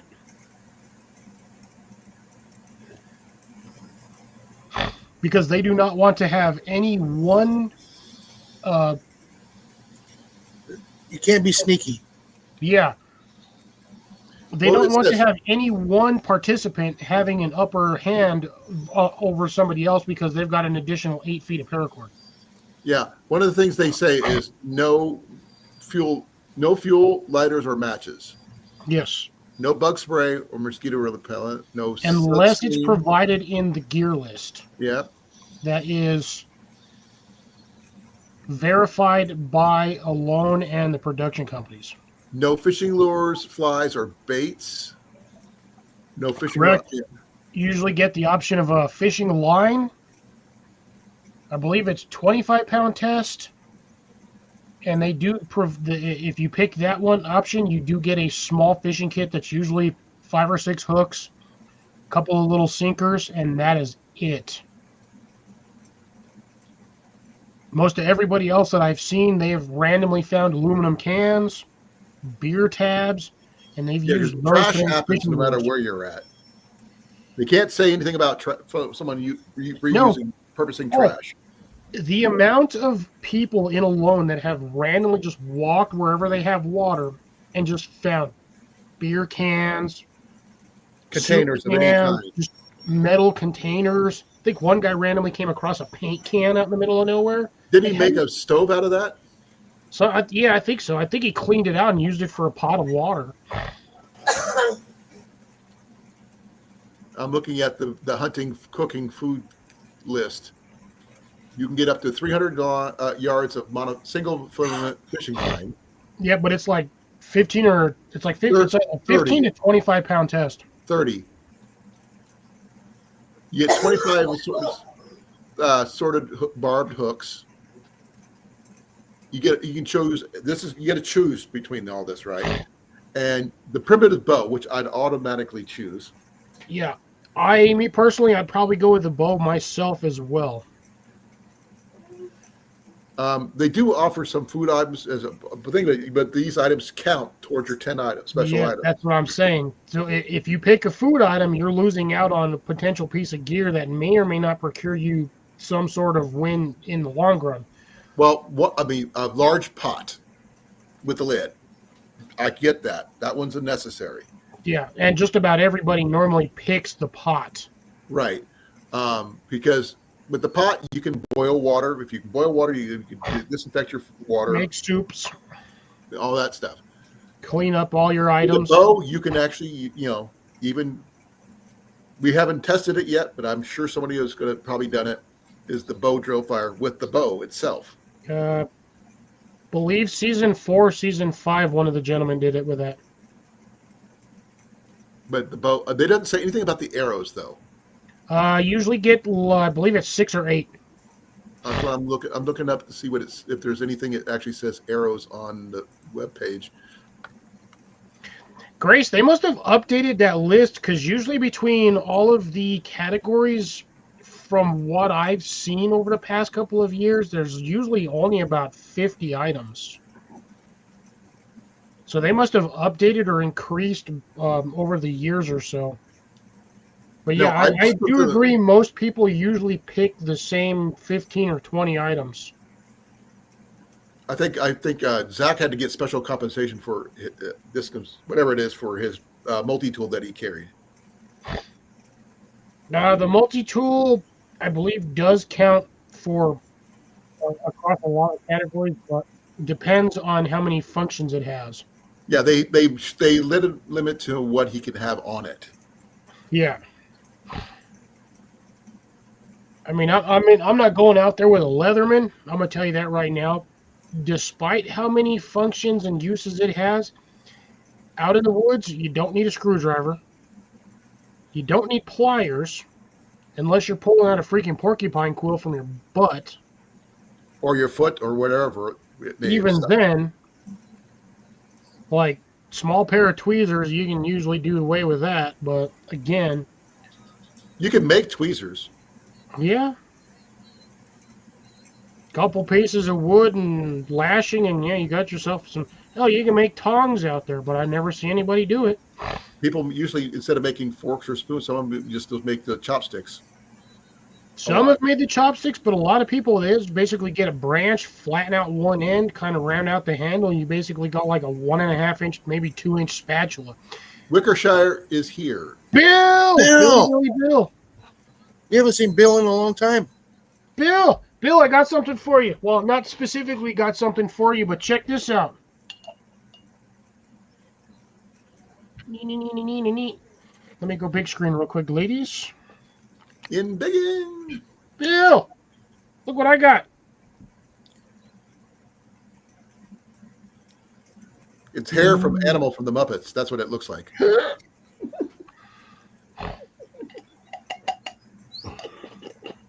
Yes, from like maybe 8 or 9 plants.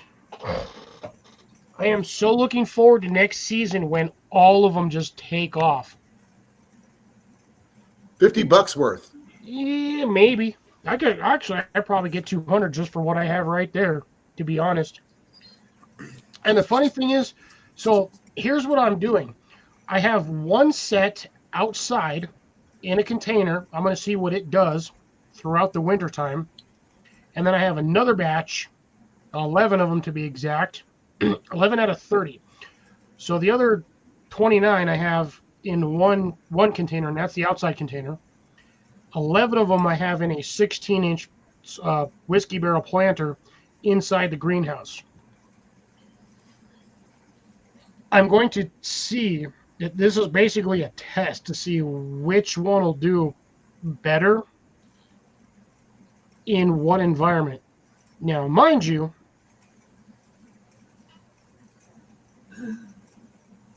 oh yeah, no, definitely.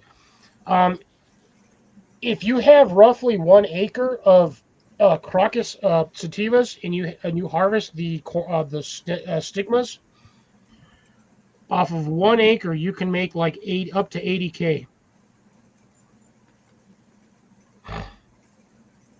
Up to 80K off of 1 acre. Now that's one solid acre. Mind you, it is time consuming like nobody's business to sit there and pick off the stamens from each one of them 4-inch plants. You would need a massive amount of freaking help. Oop, Colin disappeared all of a sudden. Yeah. Oh, hold on. Let's see. What's the temperature outside? Yeah, I was gonna say, Grace, because like all the previous years that I've watched alone and I've gone through like the gear listing, there was only like 66. roughly 50 items.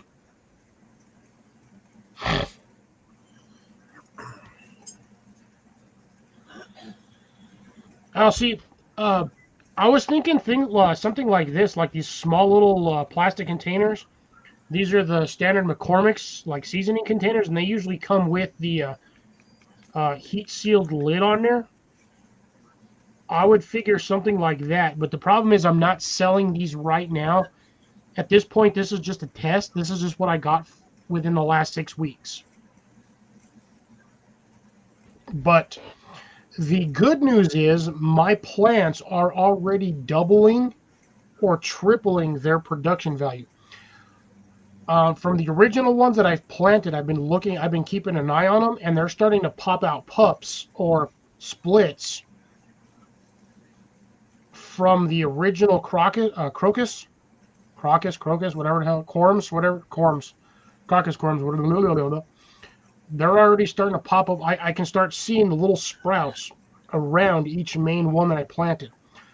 So by probably the end of next year or next season, that entire planter from where I stuck them in is going to be jam-packed with them little bastards. Ooh. Little green honeydew was sweet. That is awesome. How many did you get off of that?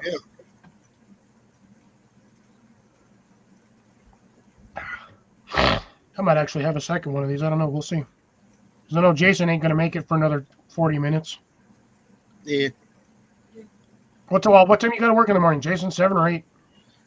9 Oh, fuck you. Yeah, no, we're to good then. 6 p.m. Oh. So you barely see the sun going to work, and then you don't. Yeah, that's the only time you see the sun. Yep. In my eyes. So your work shift is exactly technically the same length as mine. Yeah. Not even an 8-hour shift. No. Tomorrow's 8 hours. Because normally I'm supposed to get to work at 8:30, and then I get off at 4. So, Yeah, like I said, 9 to 6. technically, wouldn't 9 to 5 be a standard 8-hour day? Like 8 to 5. No, 9 to 5, like standard banker's hours. 9 to 5 would be an 8-hour day. Yeah, remember I got an hour lunch. Oh, I forget. Yeah, that's right. They don't pay me for that. Oh, but obviously not. Still sucks. Yeah, but again, it's the time shift. I really wish the U.S. Congress would just get rid of the goddamn time change. I know.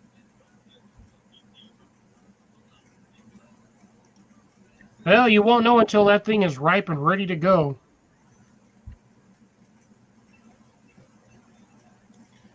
What did they do with those seeds? Oh, they're in the green. I think they're in the greenhouse. Shit.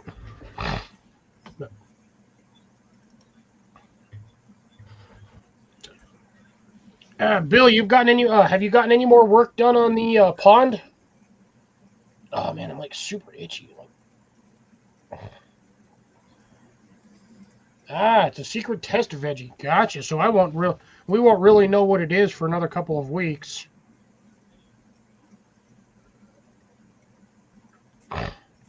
Colin's either dying over there or was talking to Jenny at something.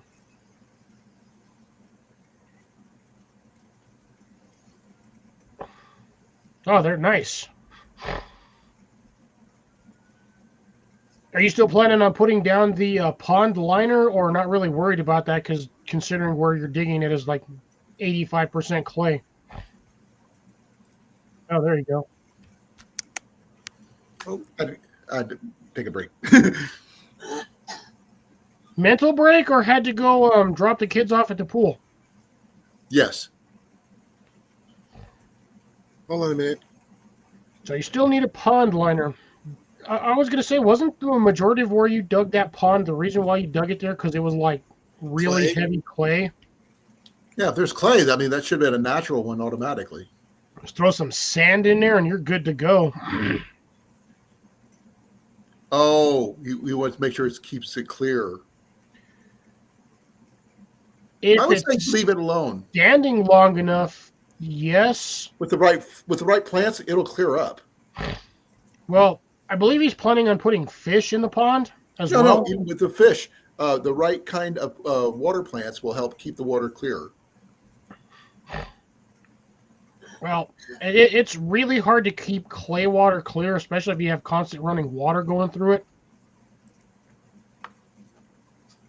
it. Clay drains to a point, but once it, like, if you let that pond dry out completely, smooth out that clay, and then let it fill up again, that shit will never leak ever again. Unless that pond completely dries out, and then you get what you have on, like, the salt flats, where you get those, like, giant, basically looks like sand scales. Yep. Freshwater clams, crayfish.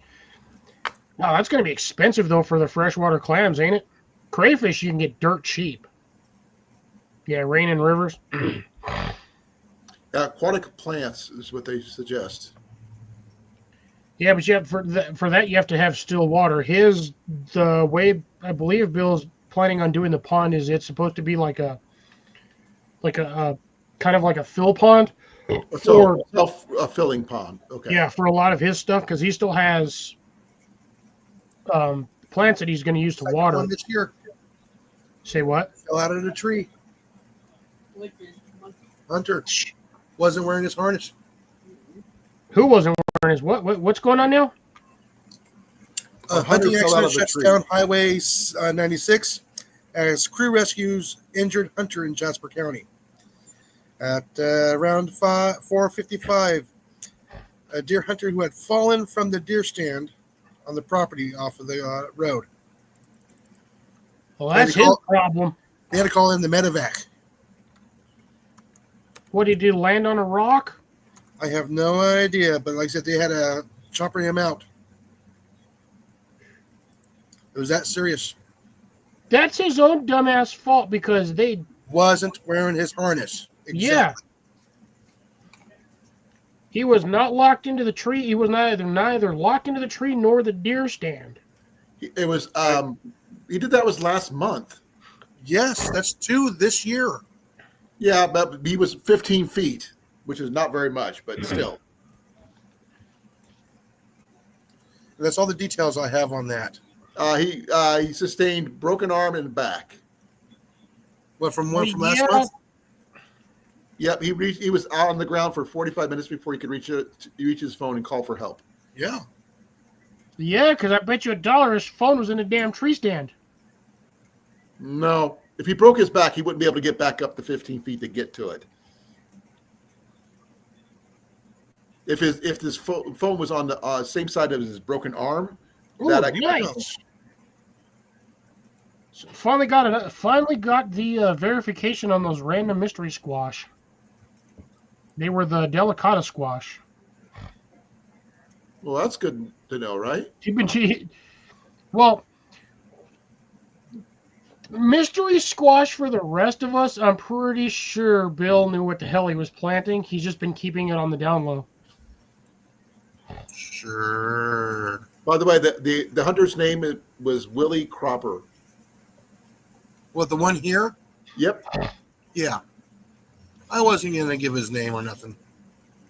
Well, I Bill don't say plants where mystery he did it. veggies all the time.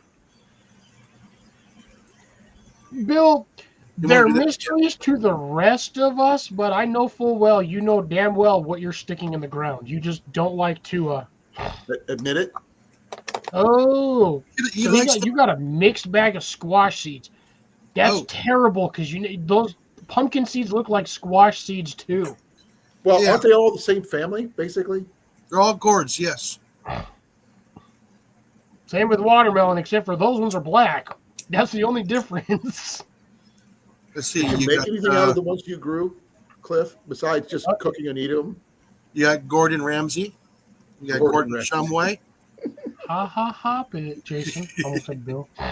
How many people know who Gordon Shumway actually is, Jason?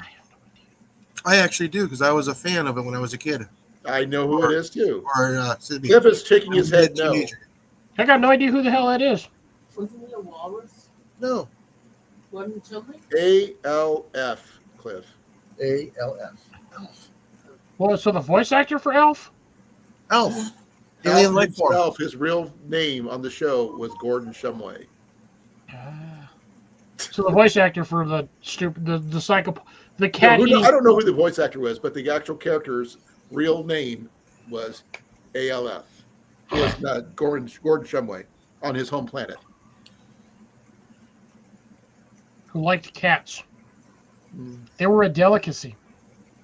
Oh yeah, They were delicious and nutritious. but he never got the family cat. He tried. He never got Numerous it. times over many seasons, but he never got it. That cat was a survivor. As long as he's got something on his side, he will survive. We're not going there, but that's where I'm going as far as this comment. Yeah. I'm not singing that song. Exactly. That's why I said that's as far as we're going, because we all gonna get stuck on that shit, and no, I ain't got time for that this year. My favorite rendition one included Keanu Reeves. And that's all I'm going to say about that. And I definitely agree with you on that one, Bill. If it grows, it's a keeper. Yes. But it's always fun to figure out what it is by the time it grows and it's ready to harvest, because then you have no idea. Well, I still got my little seed vault that I acquired. So I'm waiting till I have my own decent amount of property to plant them. So. Well, you do now. You got a couple of garden beds. Well, I've got other seeds I could use for that, but my garden vault ones are staying back. Oh, I've got one of those survival seed packets that's got like 20 different packets of survival seeds in there, and then a like sealed Mylar bag. I've got like 2 of those. I just don't know where they're at.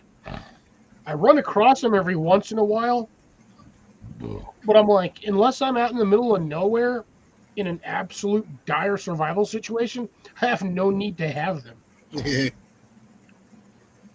Because truth be told, if you start an emergency garden out in the middle of the woods, the first thing your ass is going to be planting is radishes. Yeah, It does not matter what you plant. It's going to be the fastest producing. Yeah, the first thing you're doing is you're throwing down every radish seed you have, because they will produce the fastest in the shortest amount of time. After that's beans, carrots, peas and spinach, or any sort of green. So if you've got like lettuce or salad mix, that's going to be the next one. I think those are like 45 days for salad. Oh yeah, no, my bell peppers are almost all but toasted at this point. Keep getting down to really cold temperatures at night, and my bell peppers they were doing fantastic, but due to the chilling weather, they're not doing as well as they should be. And I've got about 30 or 40 bell peppers on there. Yeah, it's supposed to get down to 36. Jesus Christ, tomorrow's going to suck. Tomorrow's almost freezing for my plants. Damn it.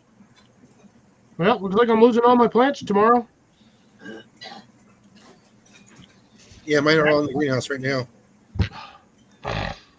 Half my stuff I can't put in the greenhouse. Everything that I've got in the greenhouse is what I can put in the greenhouse. Yeah. I cannot drag an entire 3 foot by 2 foot by 1 foot trough in the greenhouse. Right now I don't have the room for it. The entire perimeter of my greenhouse is completely lined with plants. Here's mine.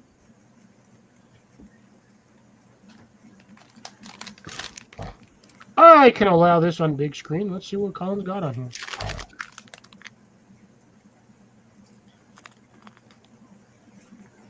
Yeah, that is going to be damn near impossible to read. Beans, beets, lettuce, broccoli, Brussels sprouts, bush beans, cabbage, cantaloupe, carrots, cauliflower, celery, cherry tomatoes, corn. That's probably like 10 corn seeds. Cucumbers, eggplant, French breakfast radish. Yeah, those will grow fast. Kale too. Kohlrabi is another green. Loose leaf lettuce, okra, onions, parsnips, paste tomato, pea, pepper, and pumpkin. Romaine lettuce, round red. Oh, that's got to be the Mar Globes the standard. Yeah, spinach, chard, turnips, watermelon, winter squash, and zucchini. Is that 100% sealed or is it like opened? Never been opened. Oh yeah, that's still got the factory seal on it. It says 35 packets included, so. And again, I'm telling you, in an emergency survival situation, the first things you're at, I know you hate eating them because you don't like them, but the first thing you're going to be planting is the radishes, the kale, and the spinach. I actually like spinach. Everything after that is going to be 45 plus days to grow. But the beans, oh my God, this is the only 2 beans. That's it for the beans. I can't wait to 2. Are you shitting me? They give you 2 beans? That's what it looks like. Oh, mother! What are you supposed to do with 2 beans? I don't know. Just 2 beans and corn. I feed maybe 5 corn. See, the money's not Okay, there. there you go. I'm just going to shake it up, see what I can see here. I had to put my money into you. That's terrible. 5 corn, 2 beans. Almost every gardener that I've watched that grows beans specifically states you need a minimum of 3 plants per person. Yeah, I see some turnips in there. I see some pumpkin seeds. Those are probably those might be the pumpkin or squash seeds. I can see the squash seeds next to them. And a whole bunch of other stuff. I also don't like the fact that the back of that package is clear, which means if that thing even hits sunlight, it's going to slowly start destroying those seeds. Well, I've been keeping it out of the sun. Yeah, I would stick that in a manila folder or an envelope and staple the hell out of it so no light gets in there. I'm probably going to end up putting it in the closet out of the way on the shelf. There you go. Face down like this. This is shoebox in the corner. Down. I've got a wood box I can put it in.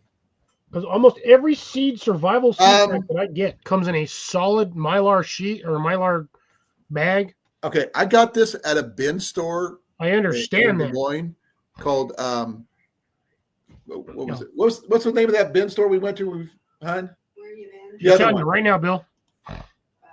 Looney Bin? The Looney Bin in Des Moines. Looney Bin.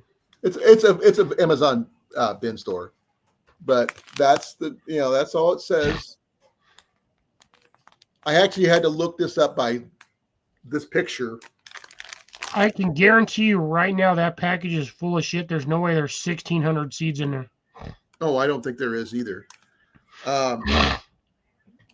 Bill says it's best to throw that in the fridge.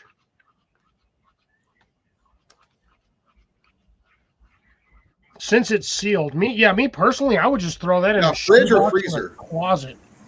No, do not stick it in the freezer. If you stick it in the freezer, you will kill 90% of those seeds. Okay. Oh yeah.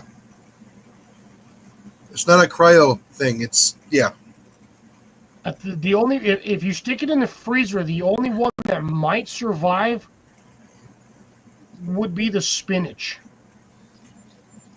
And maybe the peas.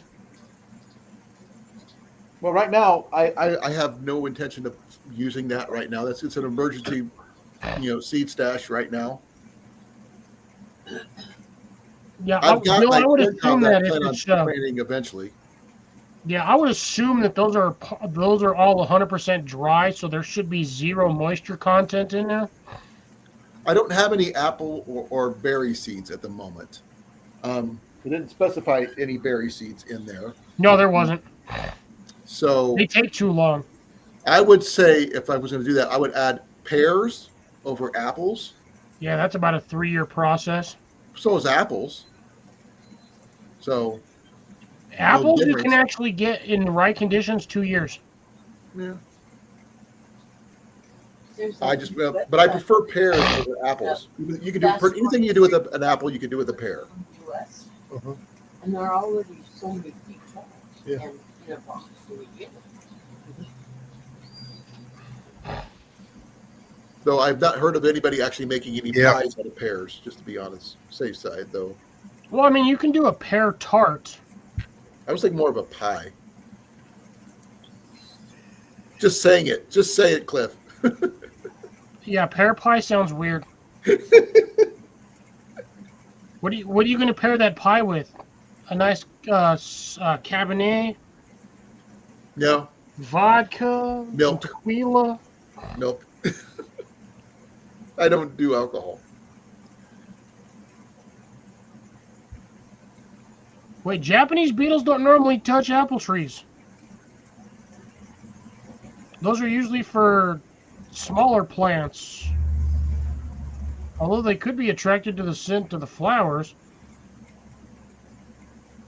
How do you kill the Japanese beetles anyway?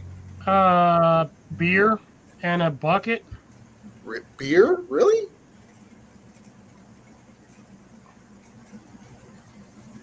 Okay. Yeah, those they're like a greenish, like a silvery greenish beetle, and they will, if you have an infestation of them, they will absolutely destroy your freaking plants. How'd you keep them away? I don't have that problem in my area. Okay. Those are the ones that I've look got a like problem with the ladybugs, shoe right? bugs. Those are the ones that look like ladybugs but bite? No, they're like 3 times the size of a ladybug, and they're like, they almost look like scarabs. I don't But have they're like a anything like that shiny here. green. I don't have any of those here. The ones in the Southwest? Yeah, see right there, silvery green with white spots. It looks like a scarab, and they're about this big. Like I said, we don't have them here. Yeah, you have to have they're like beer traps or actual traps for specifically them bugs, and you will fill that trap within like an hour or two. They are terrible. Well, the only thing we have is the false ladybug ones that bite you. Uh, Those things hurt when they bite. I had a very low turnout this year of ladybugs. Really? Yeah. This is the only reason why. The one year that I had a massive influx of ladybugs was because I grew almost an entire planter's worth of carrots. And for some reason, they like the shade under the carrots, the stems or the leaves, because when they're all clustered together, it basically shade canopy. So they lay the eggs under there. And then the only downside is a lot of the times you get the aphid infestation, and they go nuts. Them larvae, the little bugs, it's like a little black bug with like 6 legs. Looks basically like a giant version of an earwig, but fatter. Like an earwig, just like 45,000 pounds of meatloaf. And they're like black with orange spots. Those are the ladybug larvae, or whatever, pupa. And those things will eat Instar. a crap ton of those freaking aphids. But they, for some reason, all of mine were always under the carrots. Not on any of the other plants.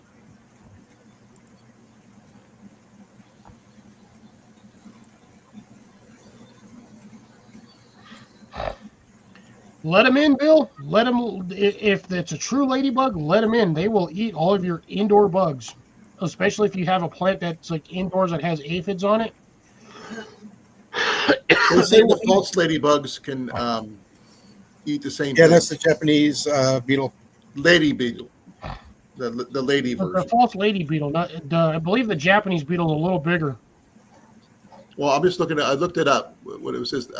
Oh, that sucks.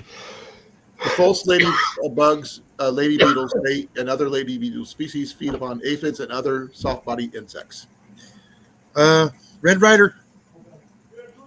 Have fun.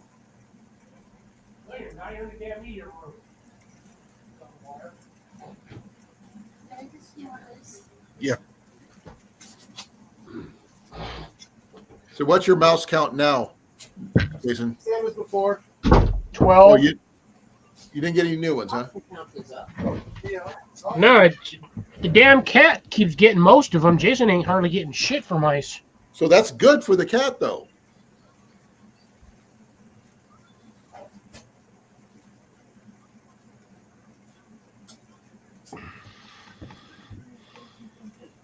Is that the answer?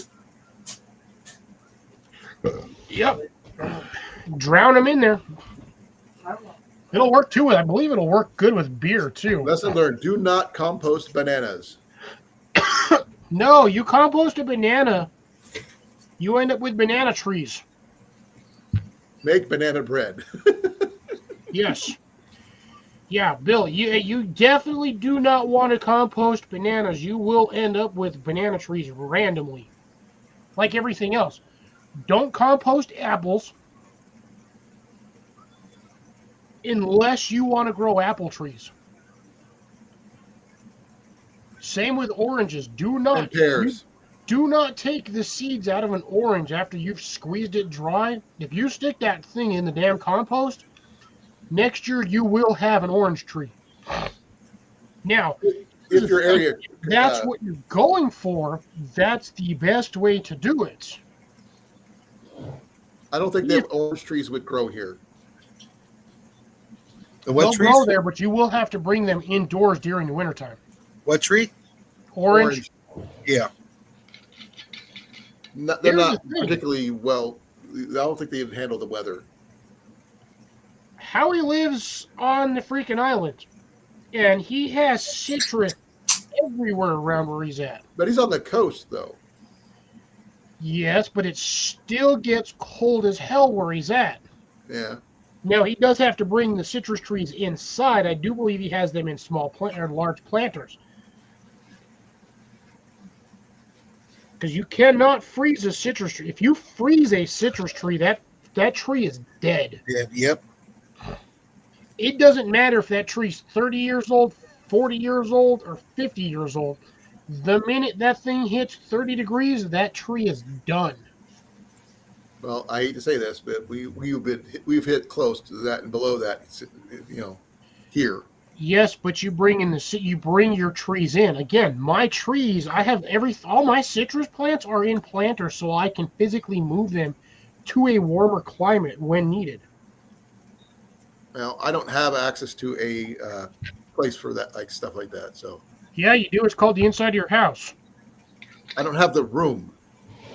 Get rid of some of the shit you don't use. I already lost 90% of what I own already. I don't need to lose any more crap. You heard it here, folks. He said crap. Uh-oh. Not useful items. Crap. Get rid of it. Hey, everything, all my crap is good crap, so I don't care. Throw it all in Ian's room. It's not like he's using it. Oh, he's actually in it right now. Yo, he's actually at the house this week? Yeah. Again? He actually bought something from Goodwill that he's actually is leaving here for us to use. He bought a Roomba. Why? We have nothing but hardwood floors in this house. This way we don't have to sweep it. It automatically does this little thing every morning. I mean, I guess. Mac is just like trying to figure out what it is, and he nicknamed the dang thing Alfred. Just wait. You're going to come home one of these days. That thing's going to be going around the floor, and Mac's going to be sitting on top of it. If it does, I'm just going to be pulling my phone out and just record it. Yeah. Bill, how many tomato plants did you get off of doing that stupid shit?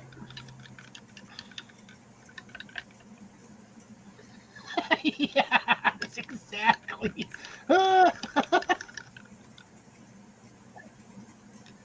Hey, there's nothing wrong with cherry tomatoes. No, there's not. When you throw one cherry tomato in a compost pile, next thing you know, you got 40 of them. Speaking of which, It's Macus a Techus a Crackus a Smackus a Wackus. Meow.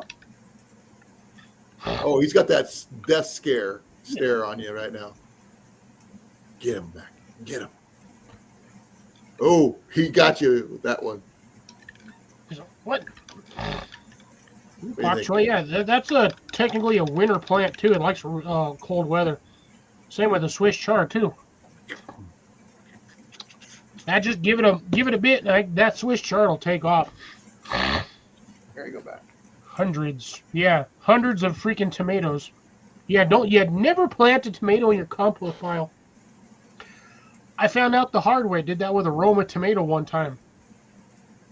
I had a 4-foot wide plant. One stalk had like 8 tendrils. That thing gave me like probably 35 pounds of Roma tomatoes. One plant. That's good though, right? I was giving tomatoes away. I couldn't. All right. Good night, Cecilia. Be well, be safe. Thank you for stopping by. You have yourself a wonderful night, and I will see you on the next one. And to answer your next question, no, I have not gotten to the post office. I will attempt to try to work on that next week. Attempt. You'll plan for the attempt. Yeah, I'll consider the thought of the attempt. Just depends on what I have to do. Execution is going to be the hard part. Honestly, I have like 5 people I got to send stuff out to, and I should have done it a while ago, but I just haven't had the chance. I get busy. I wake up, I go eat breakfast, I come home, I do laundry, and I'm outside doing yard work. And since my trees are crapping off all the leaves, I have to start composting and picking all of that stuff up to run it through the mulcher to add it to my piles.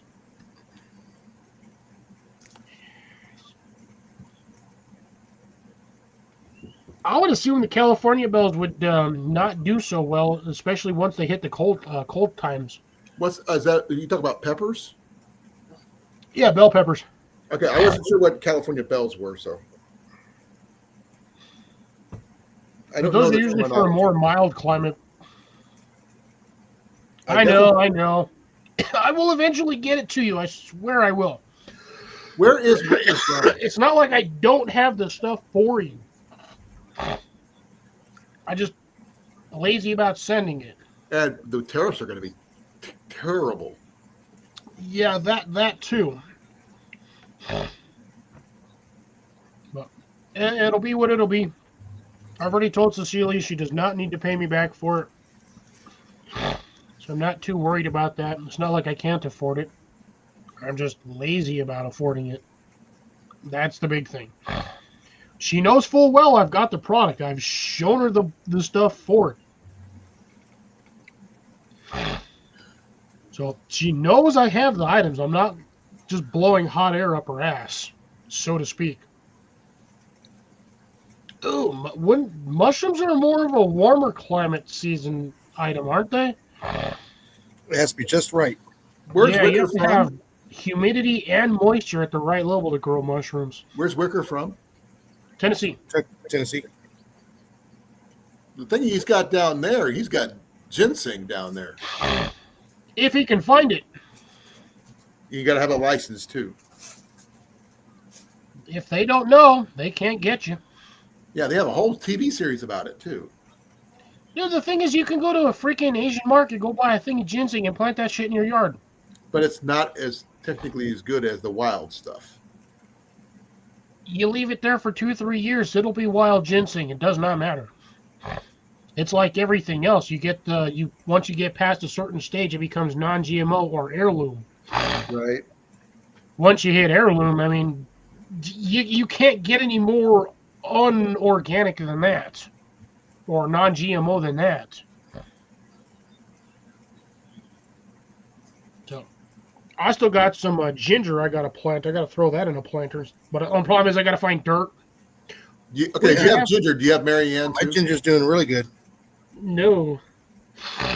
Do not have Marianne. Well, I could technically have Mary Jane, but don't really need that particular spice on my property. I believe my neighbor grows a small one, but I don't believe I've seen it. So I will have, next time I talk to him, I'll ask him about that. A lot of that stuff's becoming legal nowadays. It's legal in most states. Majority of states, you can grow, I believe it's up to 3 plants, no higher than 3 feet.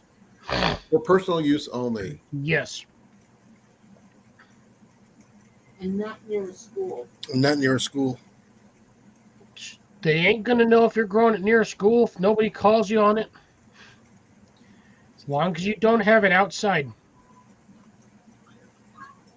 I heard about some guy who planted some right outside the sheriff's house. The sheriff didn't notice it until it was like 5 feet tall. How do you not notice a 5-foot tall bush of Mary Jane? Because it was in midst with the other kinds of bushes. He wasn't paying attention. That has a distinctive leaf. Gardener who grew her a hedge. Yeah. Wait, what was that, Molly? When a lady had a Hispanic gardener, was growing it in her garden. In the hedge. In the hedge. Or as a hedge.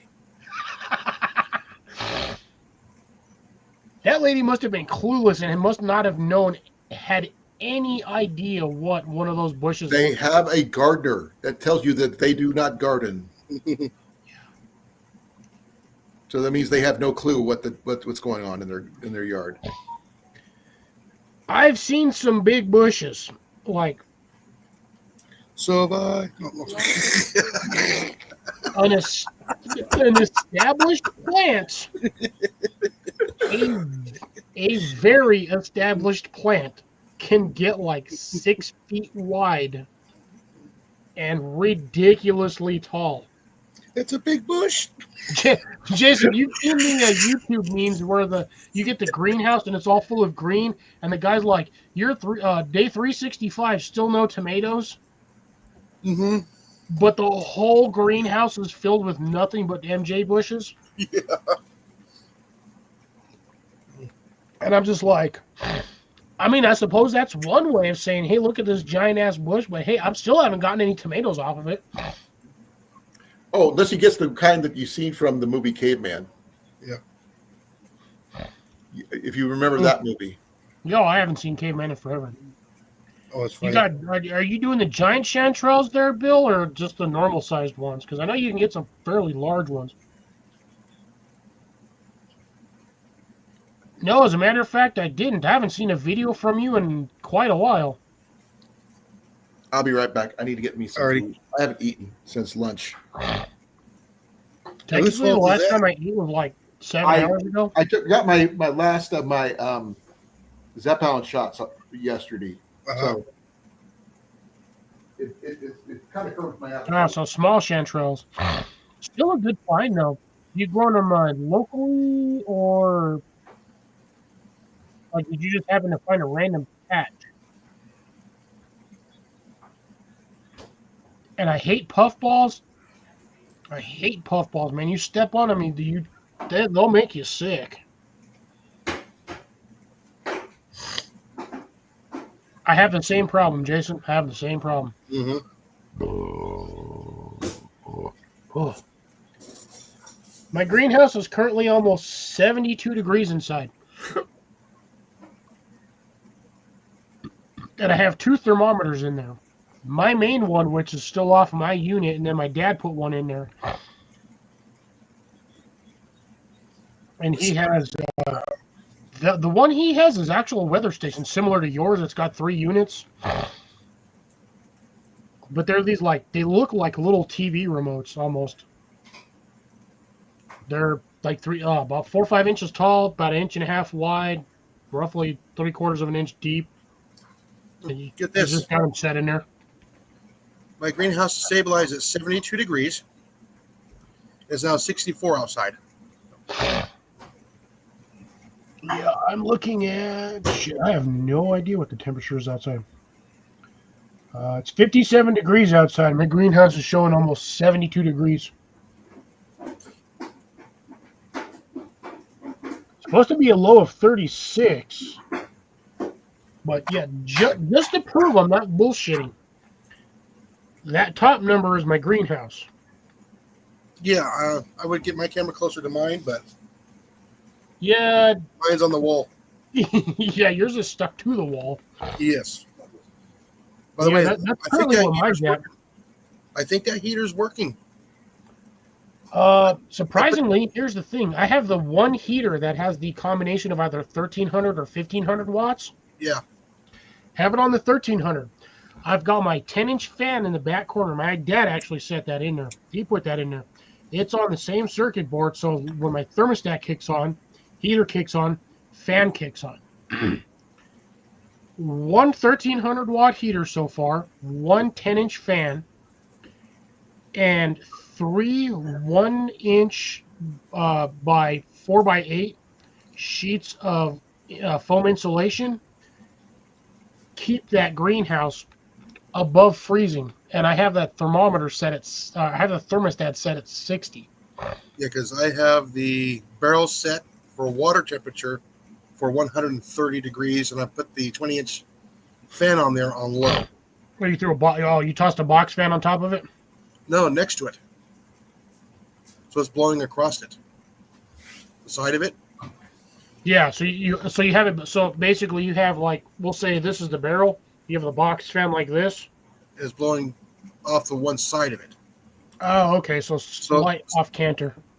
Yeah, so it's slowing down the tunnel and half the barrel. Okay. So just slightly off sides of the barrel, so it is moving hot, warm air regardless. Yeah, I'll probably do I'll probably go in there Tuesday morning when it's like super cold out and check on it.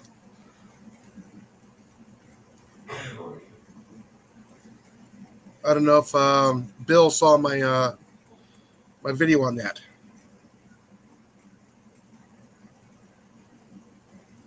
Yeah, I don't know if he did either or not. Of my mass thermal heater. This is the first time I've seen Bill in like a month. I know. I haven't seen him in ages. He likes to disappear randomly for a period of time, and then he pops back on. Bill, I'm just giving you shit about this one, but you like disappear and then pop up like bad hemorrhoids every once in a while. And it's just like, oh, there he is. No, Sharon let him come out and play. Right. She's probably laughing in the background too. Or the look. Right.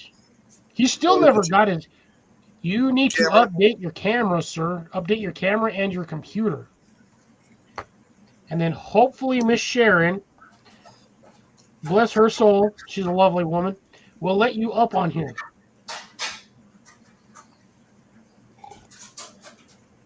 Ooh. So you've got one of them funny mushrooms. You eat a piece of it and you forget where you parked your taxi in the bushes. Oh, I know Sharon can hear me. Yeah, I know she can hear us. Yeah. She's like 15 feet from you. Hi, Miss Sharon. How you doing? Hello. One of these days I Molly's will make about a journey 12 over feet. there. Molly's about 12 feet from me. She's got to be closer than that. I know that desk No, ain't she's that not, damn because I far got away. gas. Oh, so she's closer to the door than normal? Yeah. Did you eat some bad tacos there, Jason? Is that why you got gas? I don't know. Glad to hear it, Miss Sharon. Hope Mr. Bill has been keeping you entertained.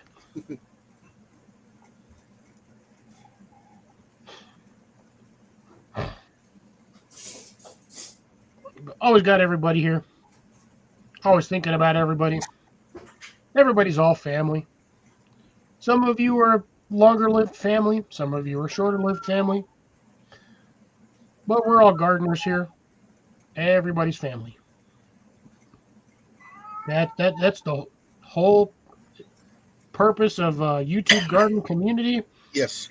We are just one giant-ass YouTube garden family. We help out each other as much as we can. Oh, yeah. Oh, no. If that is definitely that mushroom, oh, yeah, that's definitely illegal to ship. Yeah. That's the funny mushroom. When you eat, you forget where you parked your camel. Why is my cat sideways? Did you forget where you parked your buffalo? Speaking of buffalo, Surprisingly, Jason, this year we did not have an influx of retarded-ass tourists Yeah, well, nobody was seriously injured this year, as far as I know. for the first time in like forever. Yeah. Now, unfortunately, the one dog at the beginning of the season was flung like a damn turd. Oh, yeah. But that's what happens when you have a yappy-ass dog and a freaking 2,000-pound cow.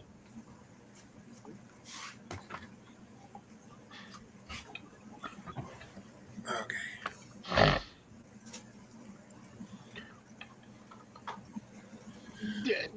This Sharon, this may or may not be the alcohol on my part, but at the same time, you cannot tell me that the patrons on Shawnee's channel are not nice as well.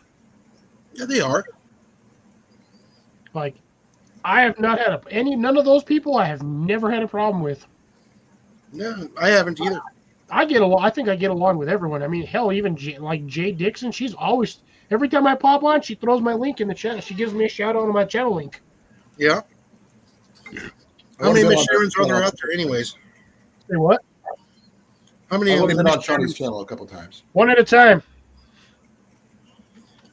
How many Miss Sharons are out there? I know quite a few of them. Well, I only know Miss Sharon from Bill. The other one is Jay Dixon. And unless Sharon is the same person on Shawnee's channel, that would throw me off. Oh my God! That for some reason that cup is like ridiculously bright. Yeah. Then there's also the Miss Sharon that I know that's on the Kelly's Country Life. It's a lemonade cup from the state fair. And goddamn looks like a Lucky Charms cup. Jesus. It's state fair cups. You know what they're supposed to be like. Yeah, they're obnoxious as hell. I only know like one one or I got two in Miss this milk. Sharons. Now, I try to be as honestly as real as possible on here, just due to the fact that there are a lot of YouTubers that are kind of sort of on the not so honest industry standard. I try to be. That's why I don't edit a lot of my videos. I just run them raw. Like, you get what you get. If I'm filming something and I screw up, you guys see it while I'm filming it. I don't edit that crap out. I don't know how to edit, so mine just gets set up as is. But, like, I mean, the last one I was doing. God, what was I doing? Was it replanting the citrus or potting the citrus, and my damn phone fell over? And I was just like, oh well, I guess I'll just keep going from here. But I just picked it up and set it back down and just kept going. I try to do as much realism as possible. Like the time I almost tripped and fell and bought the farm. Yeah. I left that in. Well, watch where you're walking, Jason. Oh no, Root just jumped out and got me. One of my earlier videos that I put out was literally recorded by accident because it was on my belt, and my phone just started recording as I was walking and talking to Ian. But it turned out some of the best footage I've ever seen from my hip. And if my hand wasn't in the way most of the day, it would have been a really great, video. Still put it out. Yeah. No, see, that's what I'm saying. I only know like 2 or 3 Miss Sharons. I know on Shawnee's channel, I believe there's a Miss Sharon that pops up there. So there's that one, and your lovely wife, who very rarely pops up in your videos, but does occasionally, because if I'm not mistaken, she is a little bit camera shy. Not a problem. That's Molly too. A lot of people are that way. It took me a while to get used to being in front of the camera. What the hell is Macus crying about now? He's chasing a bug. Oh. he's meowing over there like he got his foot stuck in a mouse trap. You should have seen him when Ian turned on the Roomba. He was like attacking it, trying to figure out what the heck it is. Get a vacuum. It's basically a small version of a vacuum. Cats and dogs hate vacuums. Well, if we do see him sitting on it eventually, we're planning on I want to make a little pirate ship with him on it. That's funny. Jenny says she wants to make it into a little tank. Bill, even some of your videos that you do edit, half the time I'm sitting there, I'm like, what is this guy going on about? But that is not a bad thing. It's entertaining. That's the takeaway. Ooh, there he goes. For those who are interested, you can check out his puffball video. What exactly is a puffball? It's basically a spore-filled mushroom with a hole in top. So I guess the easiest way to clarify it would be a beach ball with a blowhole. Okay. I got to stay away from those. Usually about 1 to 2 inches in size, depending on the, I guess, environment or like just nutrients, stuff like that. Yeah, just depends on the stage of the mushroom. I mean, I've seen some big ones, but yeah, most of them I see are about 2 inches in diameter, like a golf ball, a little bit larger. Yeah. Max got the zoomies. Oh shit! Did he get into the catnip? No. We haven't given him catnip in ages. Yeah, that is true. They do have definite stages of characteristics. Some of them are weird shaping, but I have never, almost every puffball I've ever seen has always been white or grayish. I've never seen a purple one. It's almost like a truffle. But it's a mushroom too. Yes.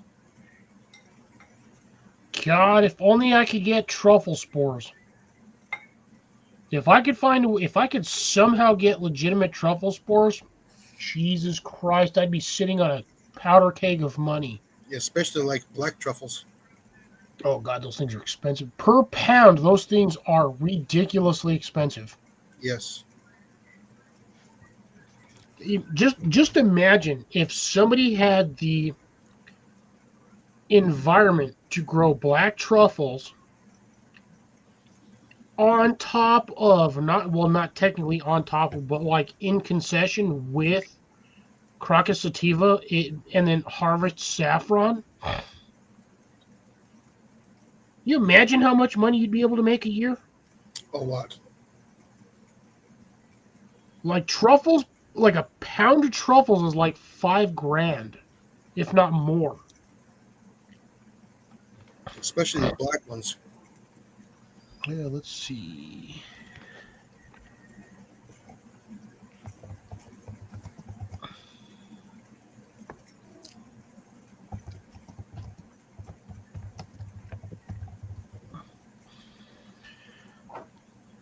So a pound of black truffles ranges from $300 to $1,000. There you go, Cliff. I didn't do it. Nope, there's a smackus, a techus, a crackus, a mackus, a wackus. Just chilling over there. First he was chasing a bug, meowing like he got his foot stuck in a damn mouse trap. Mm-hmm. And now he's over there trying to eat your damn food. Yeah, that is really an odd... There's a... What? How do you have a puffball mushroom with a stem on it? That is so weird. Yeah, that is definitely an oddity. I've never seen a puffball mushroom with a stem on it. Yeah, neither have I. Is it still a puffball mushroom if it's got a stem? Yes, technically, if it still has the white cap on top with a blowhole, it is still technically a freaking puffball. Yeah, I'm definitely going to have to go look at that, Bill. That is ridiculous. I will keep that. I'm going to pop that up right now, and I'll watch that when I'm done. How did I miss that from a month ago? What the hell? Have I just not been paying attention?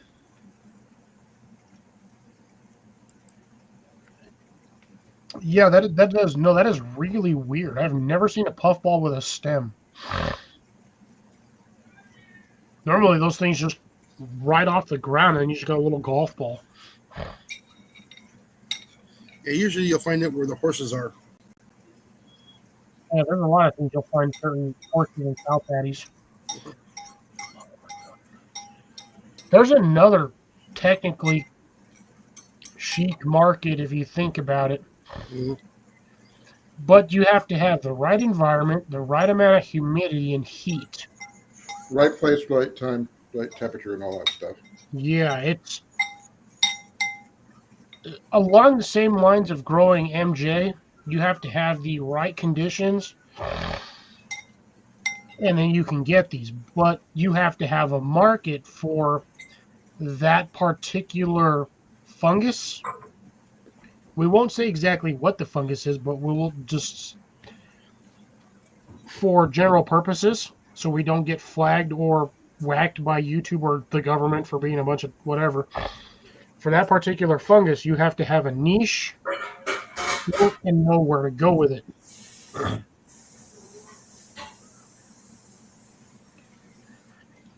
Bill, that's dirty. Yeah. Soft texture, highly edible, but yeah, boring flavor. Isn't that technically what all mushrooms are, unless they're grown on specific, I want to say foreign matter, but not quite. Excuse me. What's the word I'm looking for? I guess we'll say exotic matter.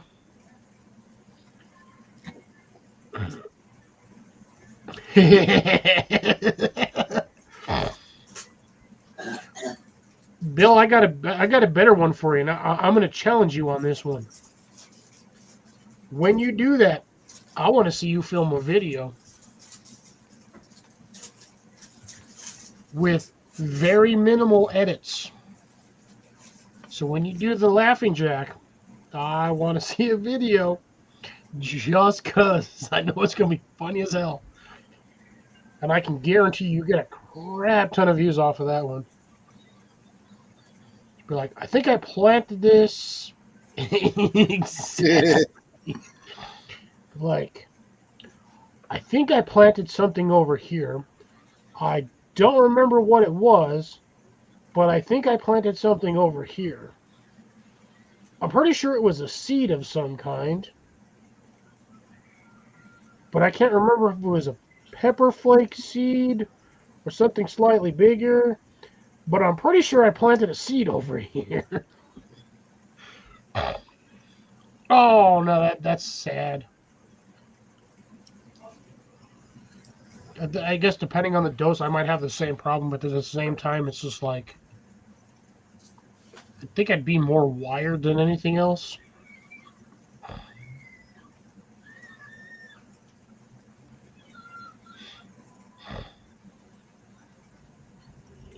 There's a lot of things that by nature are considered non-edible, yet somehow humanity has decided to eat it anyway. Only to find out what the hell it actually does, which is Well, this is like why. green olives. Say what? Oh, sort of like your popcorn peanuts thingy thing that you were showing Like off green earlier. olives. Packing peanuts. Technically, there is physically nothing wrong with eating this. Yes, by technical standards, it is frowned upon because it is just weird. But at the same time, it is a cornstarch packing peanut. There is nothing stating that this is not edible. There's a commercial grade spray foam insulation that is all organic that you could do the same thing with. I'm not eating spray foam though. No, this one here is actually it's edible. That's the thing. It's non-toxic, the whole 9 yards. Then that's probably a cornstarch based spray foam. Yeah, because the guy showed that you could eat it by when he was spraying it. He reached over and grabbed some and ate it. Yeah. There's nothing to say that after that video that guy died. Oh, it was a series. I don't think he died, but I can't remember which show it was. Ooh, that's an interesting citrus smell and a mushroom. Hour and a half to get him to the helicopter. Yeah. 45 minutes to get to him, 45 minutes to get him out. Yeah, again, this is cornstarch. This is just basically modified cornstarch to look like a marshmallow. Don't believe in PPE. This is what happens. Mm-hmm. Right? Yep. That's why you got to have your PPEs.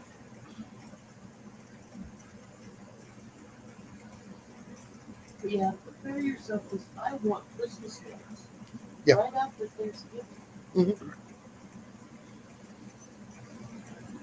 Second one's kicking my ass. Holy shit. Can't tell you how bad. I haven't had Christmas lights in years. Last year we had Christmas lights up. Not for the eaves and stuff. Yeah. I don't want to do it. We'll see what I can do with the eaves. Here's the question, Jason. Does anybody in your family actually give a crap about Christmas? Because I know your daughters are grown up, so almost like, Molly,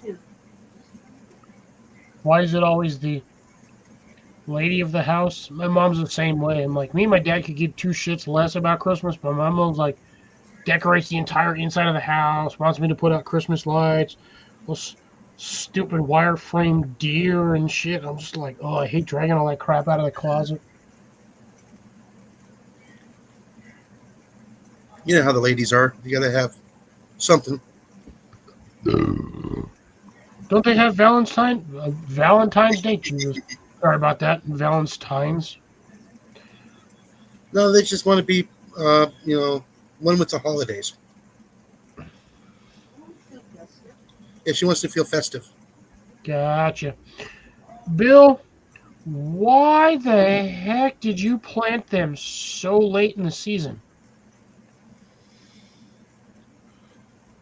Are you going for sprouts, or were you trying to actually plan for actual production? If you were planning for full production, you skipped that by like 8 months. Hey, Cliff, I'm going to have to get out. It's almost 10:30. Where you got to go in the morning? I'm just tired. And, yeah. Night, everybody. All right, sir. Be All right. well, be safe. Take care. Have a good one. You too. See well, you everybody. on We will try Wednesday. to.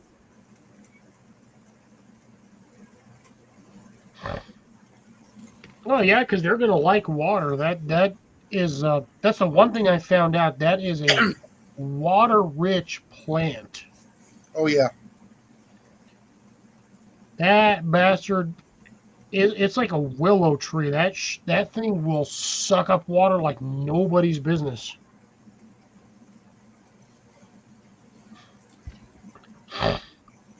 And I still have, by the way, Jason, I still have 2 seeds left from the package I got from you at the meetup. Yeah. I think they're in my seed box. But at this point, I figure I don't really need them because I have a shitload of loofah seeds. I know, dude, who the hell sends somebody almost 3,000 fucking loofah seeds? Like what? Like you planning on seeding the entire forest? Yeah, exactly. Me personally, 10, 15 seeds, more than all I need. Oh, yeah. I planted 3 one year. I got over like probably 200 or 300 seeds just off of 3. Like, again, unless you have acreage, and I'm talking like 4, 5, 10 acres, why do you need 2,500 seeds?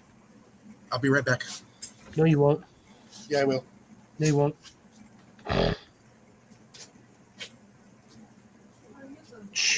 Right? I bet you, Bill, if you tilled your yard, threw them suckers down there and threw a layer of like hay or compost on top of them, you'd have thousands of freaking seeds just popping up everywhere.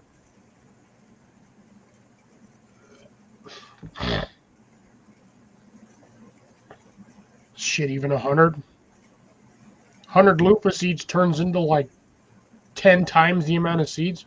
That'd be 100,000 seeds. Even if half of those seeds were viable, that's still 500,000 or 50,000 seeds. I have somewhere over there on the end of my bed, I have a container that probably has 10 ounces of seeds worth of stuff in it, like a little orange container. I know full well those seeds are viable. Some of the other stuff I've tried to grow last year, yeah, those seeds not so much.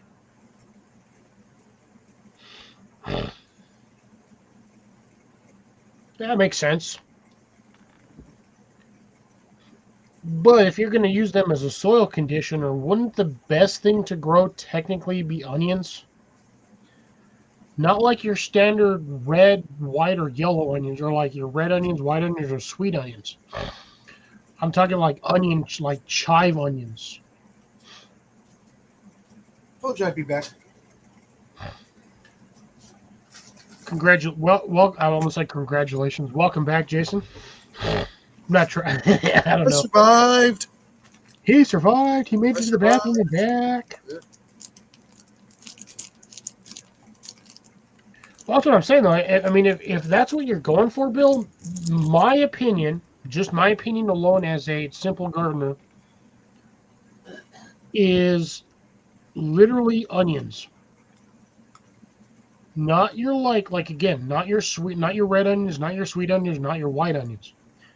Like onion chives. Like your small onions, like your technically like your shallots. Ooh. Better. Oh, sorry about that, folks. My apologies. That was a big Felt one. like I was gonna burp up some foam, and then I had to do that. But yeah, I think onions, in my opinion, onions and even chives would probably be the best cover crop, even in the wintertime. Long as it's wet, that plant will not die.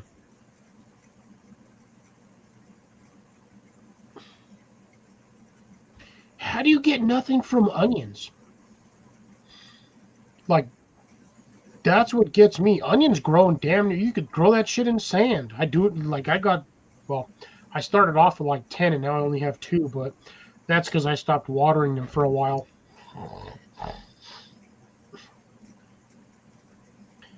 Have you tried bunching onions?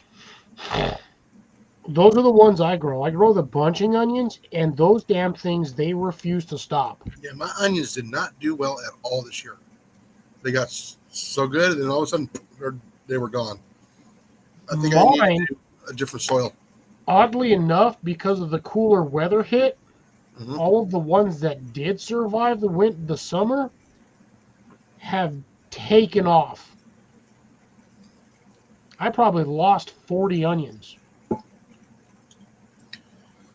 I think I got too much organics.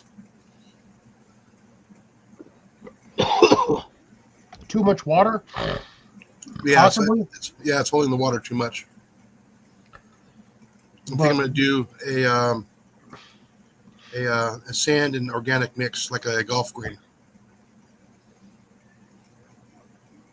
I think that might only work for the golf green, though. Because I know for a fact that grass likes that every couple of years that what is that inch and a half of sand mix that you just top dress. Yeah, top dress with a sand and you just kind of rake it in.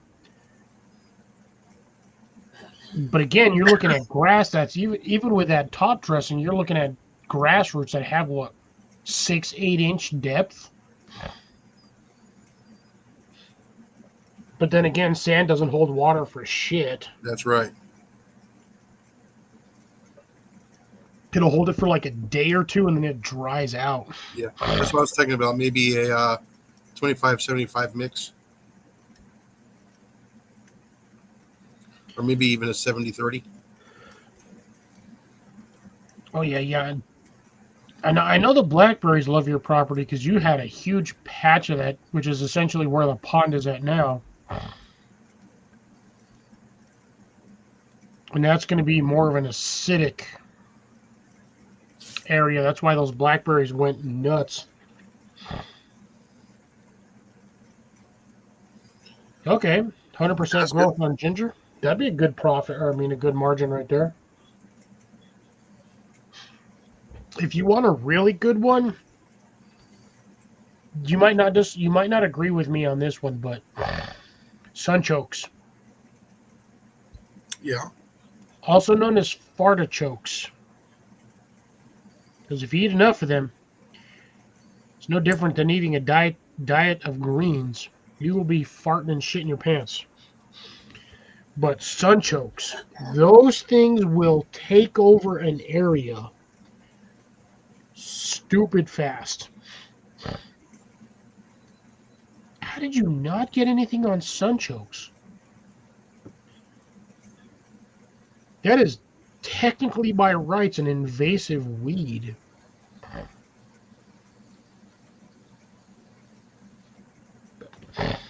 Give me 1 second, folks. At this point in time, I have to see a man by the bush. Go ahead. Go.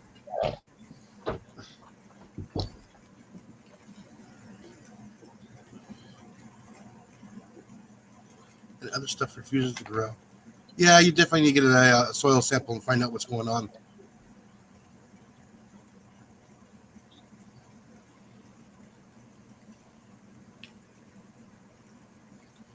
Get a hold of your local university and send them a sample.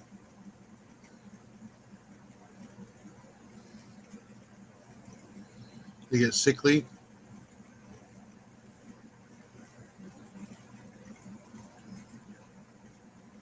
So all chokes are hit or miss.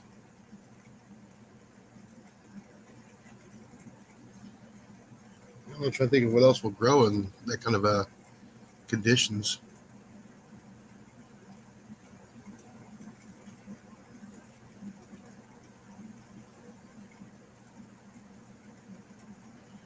Oh yeah, that's what you get the wood chipper for, and start chipping up the wood, mixing it with the soil. It might take a few years, but it'll do it.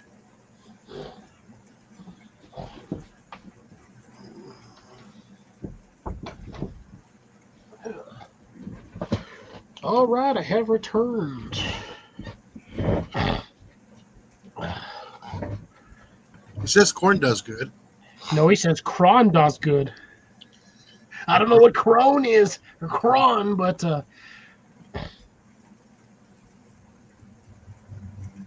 Just excellent. Yeah, Bill, I'll tell you now, if you just leave compost on top of clay, it will not do shit. You have to mix it in.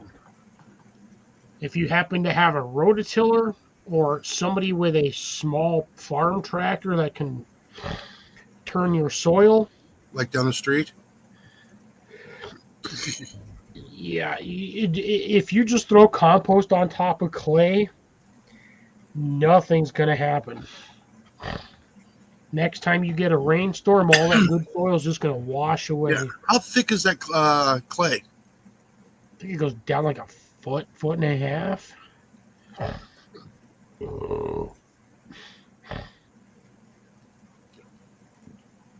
mean, you can get an 8-inch auger, dig down past it and put the soil, the compost inside of that. Yeah, but you're only that's an 8 or 10-inch hole full of good soil. You still have to turn it. Yeah, but once it starts to heave, it'll work its way through, but it's going to take a long time.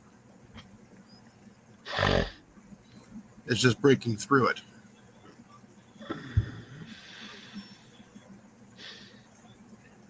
I would honestly say the best way to do it would just be layer that with, I hate to say this, mycelium.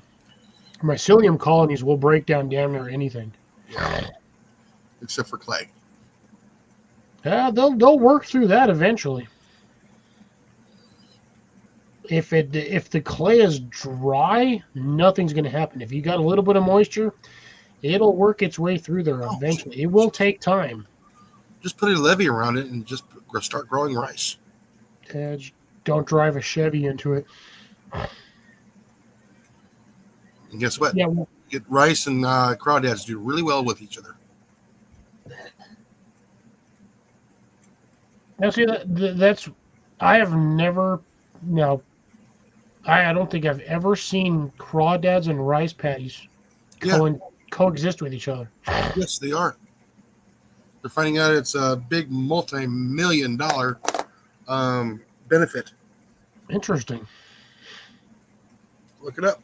I was looking at that. I'm going, Really, I didn't say I could think the same thing, but yeah, you get essentially 2 crops in one area a year.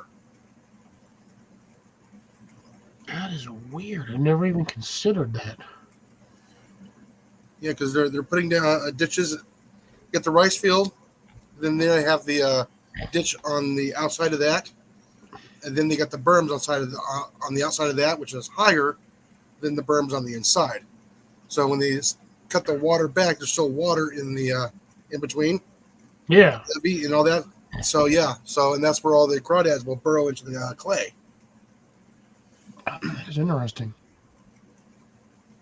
Yeah, crawdads in the They must feed off of Yeah, whatever yes. plankton or bacteria are in the water. Yeah, and they also help keep that water clean. Yeah, but well, they're bottom feeders. They're filter fish. Yeah. Lima beans. So lima beans are that doesn't know. So right there, Bill. When you're saying lima beans are the only ones that work in that area, to me that doesn't make any sense. If you're saying all green beans struggle, yet lima beans work, lima beans are still technically a green bean. Lentil. Yeah. So that throws me off slightly that a lima bean will do fine in that soil, but the rest of them won't.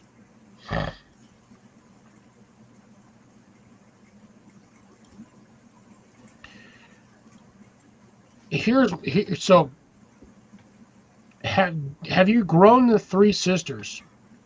I'm pretty sure you've answered this before, but have you tried growing corn, beans, and squash in one area just to see what it does? beans And then squash. Yeah. They may be soft and tender, but they have some very vigorous roots. First time I grew the Three Sisters, I had an absolute abundance of freaking green beans. Corn did not do shit. Personally, I had probably,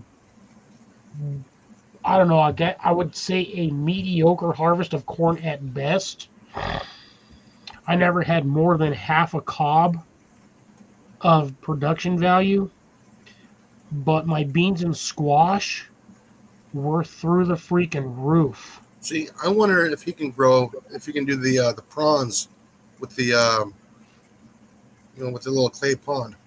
Well, yeah, that's what he's planning on doing. Yeah. That's going to take me forever to scroll up to the top, but he was doing, I believe it's freshwater clams, crawdads, and whatever else for the pond. Well, see, there you go. So technically, that would be the Three Sisters. It's just a different version of lima beans. Because usually the correct version of Three Sisters is corn. Can be either sweet corn or regular corn. Or technically, it's Indian corn. But I digress on that one. The beans, I believe, was a specific variety, and I can't remember if it's string beans or like Kentucky pole beans. And then for the squash, what the hell was the version of squash for the original? But either way,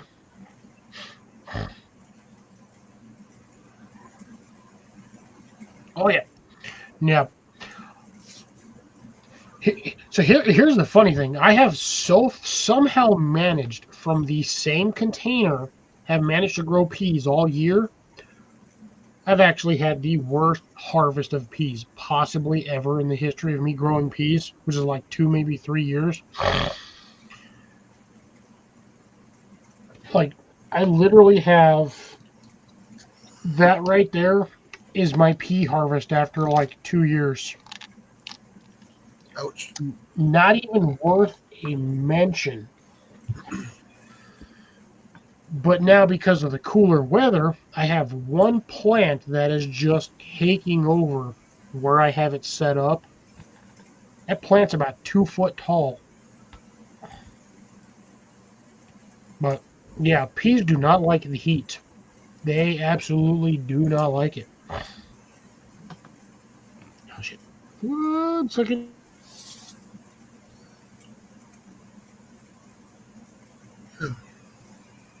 I'm starting to wind down.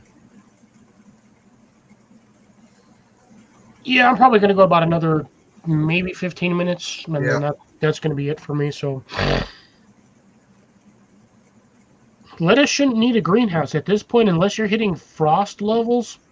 Your lettuces, like your lettuce, Swiss chard, spinach, stuff like that, should be absolutely loving the cold weather.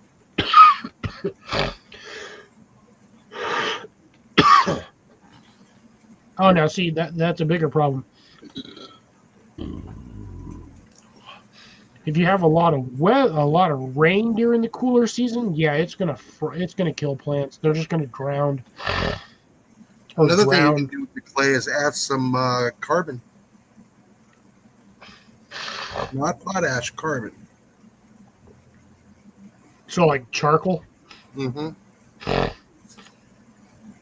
yeah, that could help because that would give a place for mycelium and bacteria to reside as they break down and work through the soil.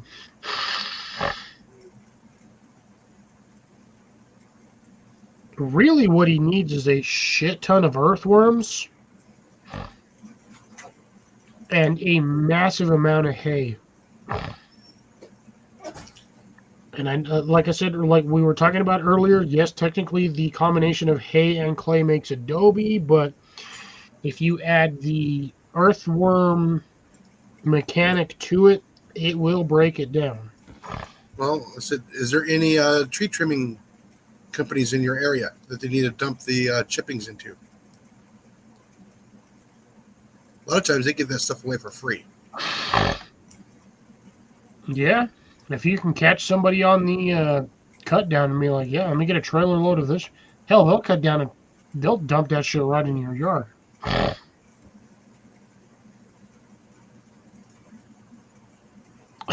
Yeah, again, even with biochar, that still takes like a couple of years to get everything squared away. Yeah. I don't know what it is on my side. I refuse to use biochar. Don't know why. I just refuse to use it. Everything I'm doing so far seems to work for my environment, and I don't want to change it. I just need to add technically more organic mass to my soil. That way I can refresh it every year, but yeah, I've more or less figured out a way around that. And that's what I'll be trying next year. A lot of my trellising, since I have all of that stuff over there, I think what I'll be doing is I'll be doing the combination of both nitrogen fixer and nitrogen eaters. So I'll be throwing beans in with maybe like tomatoes or beans and corn or beans and squash. Because I think the squash is going to neutralize most of the nitrogen going into it. It's going to provide shade for the plants, but as long as I have the beans in there, they'll provide the nutrients or nitrogen for the rest of it. Oh, 6.5 is not slightly acidic. I would say that's on the high side of acidity. At least in my opinion. What do you think, Jason? That's a little bit well, that'd be perfect for like blueberries, tomatoes, camellias.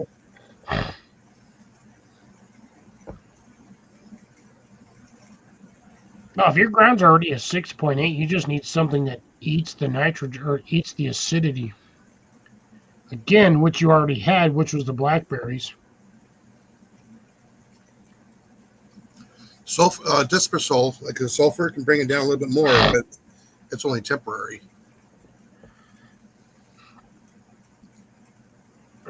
Potatoes don't like acidity.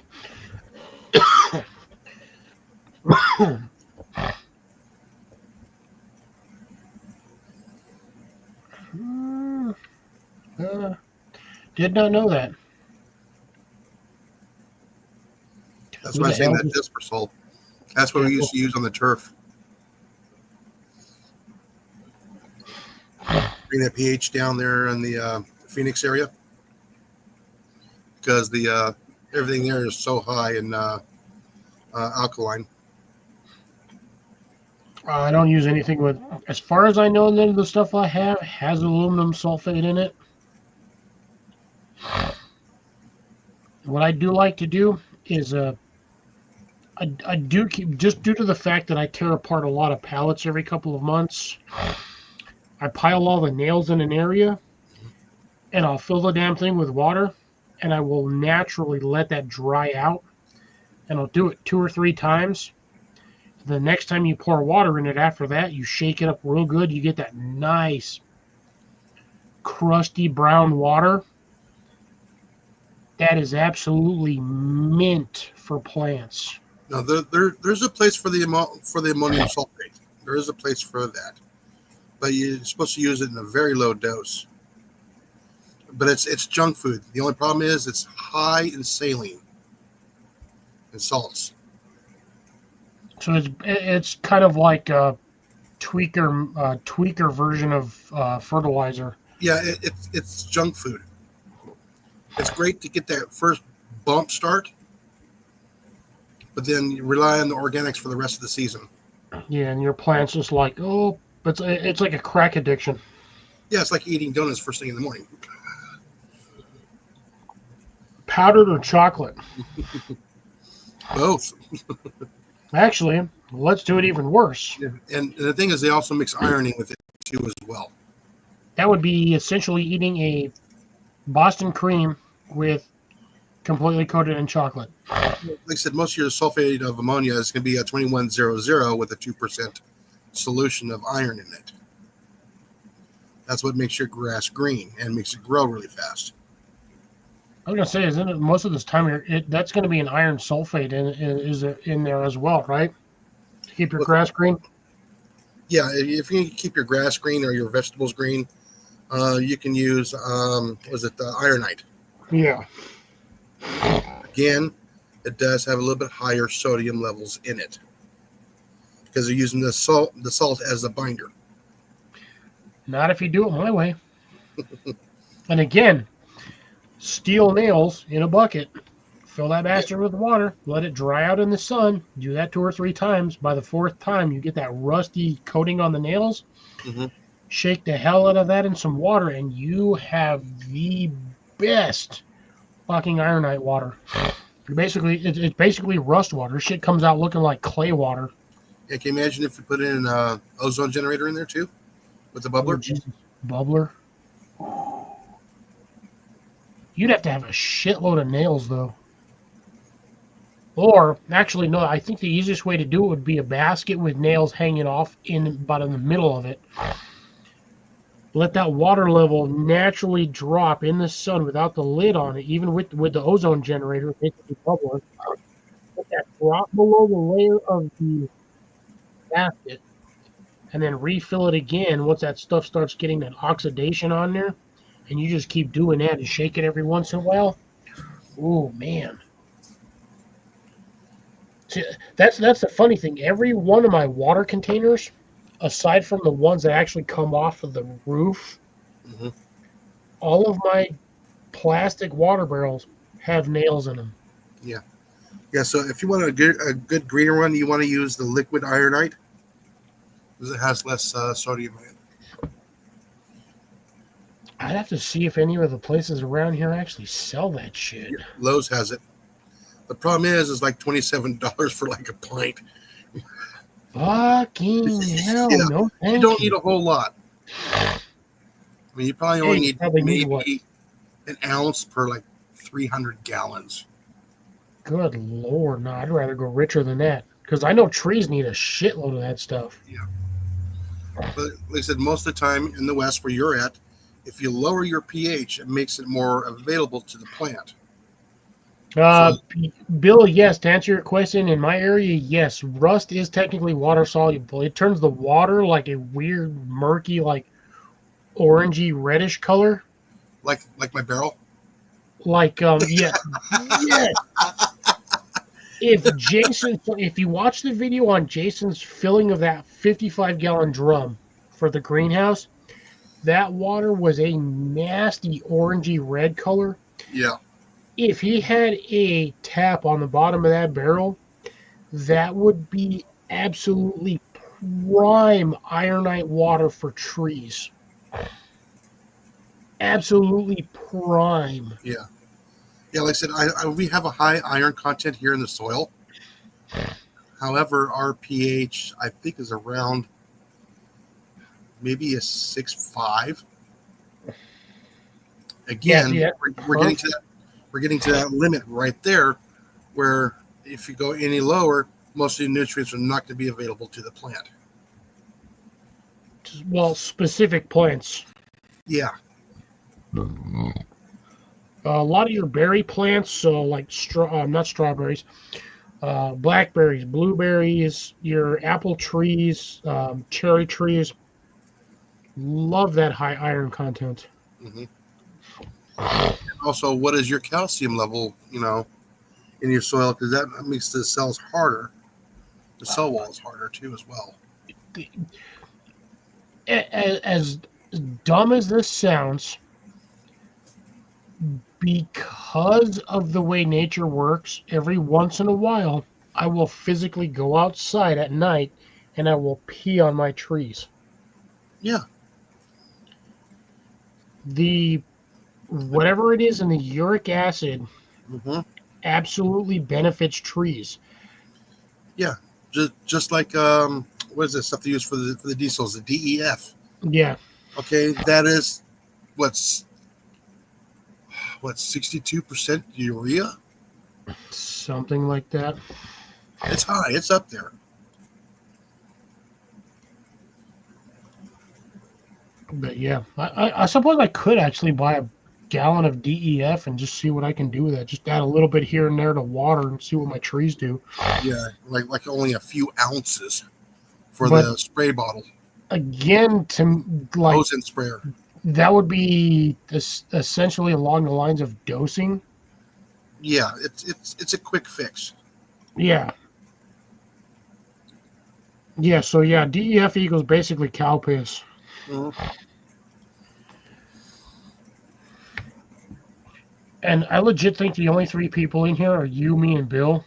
Yeah. Normally Grace pops in every once in a while just to let us know that she's still watching. I have no idea who the hell is in here still. And I do need to make sure I check next week to see what my hours are, just so I don't accidentally run out of hours. Yeah. Because where's my book? God knows the last time I did that shit and I did the split live stream, I got my ass handed to. Oh, Grace is still here. Woohoo! Thank you, Grace. I appreciate you still watching it almost 3.5 hours. There it is. Just to let everybody know, we got about 4 more minutes, at least according to my actual computer clock. Bill, Okay. This is the book you need to get. Oh, fuck. I'm going to have to check that one. He would need an Eastern fertilizer handbook. Yeah. It still has everything else you need in here. It has all the charts, what does what to each plant. We've gone over this a couple years ago. Was it almost 2 years ago? Yeah, I think last year and the year before, actually. Yeah. Why is our soil dying? But it also took you 1.5 years to find that damn book.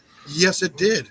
I finally found it sitting on top of my dresser with my clothes sitting on top. This dumb. You're 18 months trying to find this book, and it was like literally right in plain sight. Sorry. What is it? My fertilizer book. Okay, so there's your chart right there. All right, 7's in the middle. All right, you get too high alkaline, not available for the plant. Too high acidic or too low acidic, not available to the plant. Now, each nutrient is going to be different for the pH to be available to the plant.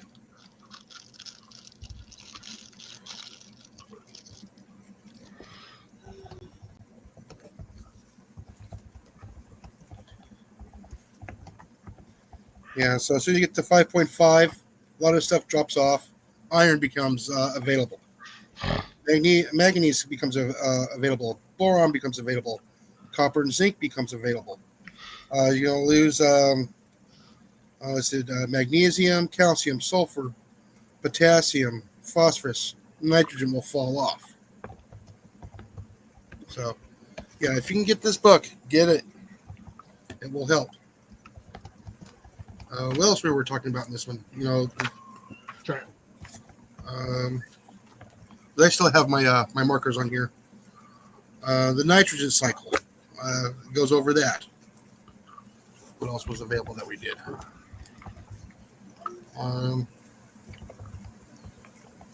Tissue tests, other tests that you can do, soil testing.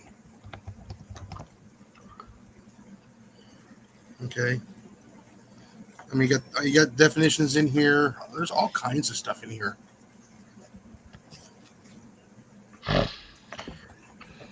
So Bill's apparently only got 3 chickens left.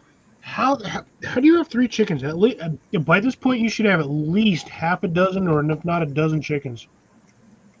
They were hungry. Well, I guess so. A lot of them made it to freezer camp. I'm at this point. I've only had 2 drinks. It was just sad. Normally I have sometimes 2 to 3, but 10 by 20 run gets here. I will go to a dozen plus 2 dozen meat chickens, and now that we have a freezer. No. So essentially, if you have a rooster during the brooding season, you just pick it off, so it doesn't have to worry about it. That's the fastest way to get 3 chickens instead of having to buy them or trade for them. My thing next year, hopefully before next season, I will have everything squared away for both the greenhouse and the chicken coop, starting off with 6.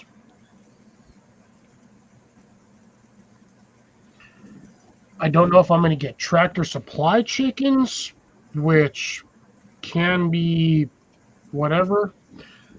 I might also talk to my neighbor, like 2 houses over, literally the guy in the corner. He's got chickens too, and ducks. I might see about getting with him about getting a couple of chicks. That might be the usual. Matt, why you got to show up like right as I'm about to end this live?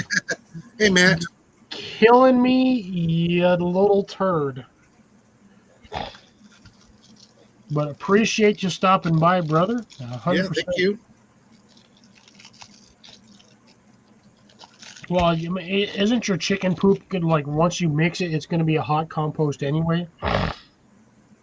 Oh, that's right. I do remember you saying something about the raccoons eating most of your chickens. Yeah. I do not remember you saying your son wrecked your coop, but I do remember the raccoons. You mentioning something about the coons taking out most of your stuff.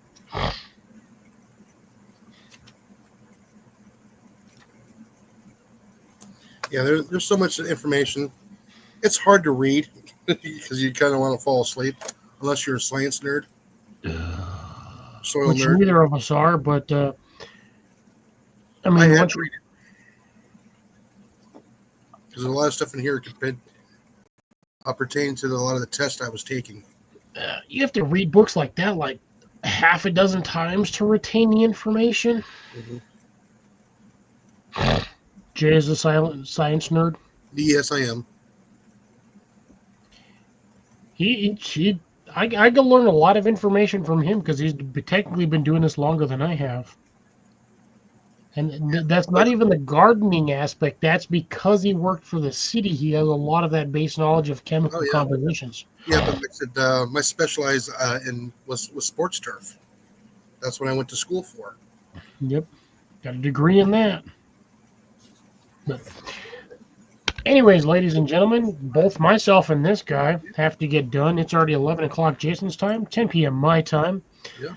I do appreciate everybody that has stayed here long enough to make it to the end of this joyous and hopefully informative live stream. Do me a favor on the way out, ladies and gentlemen. Hit that like, share, and subscribe button. Share this out with friends, family, and anybody else that you can. Bill, Jason, appreciate you staying here. Grace, absolutely love it. And then this guy over here, Big Matt, who decided to show up the last 2 minutes. Yeah.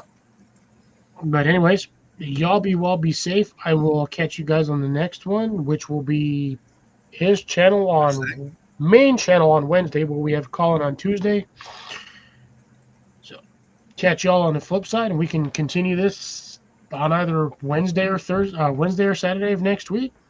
Be well, be safe. Y'all have a great weekend, and for those of you who do watch football, may your team win or not win, depending on who you're playing.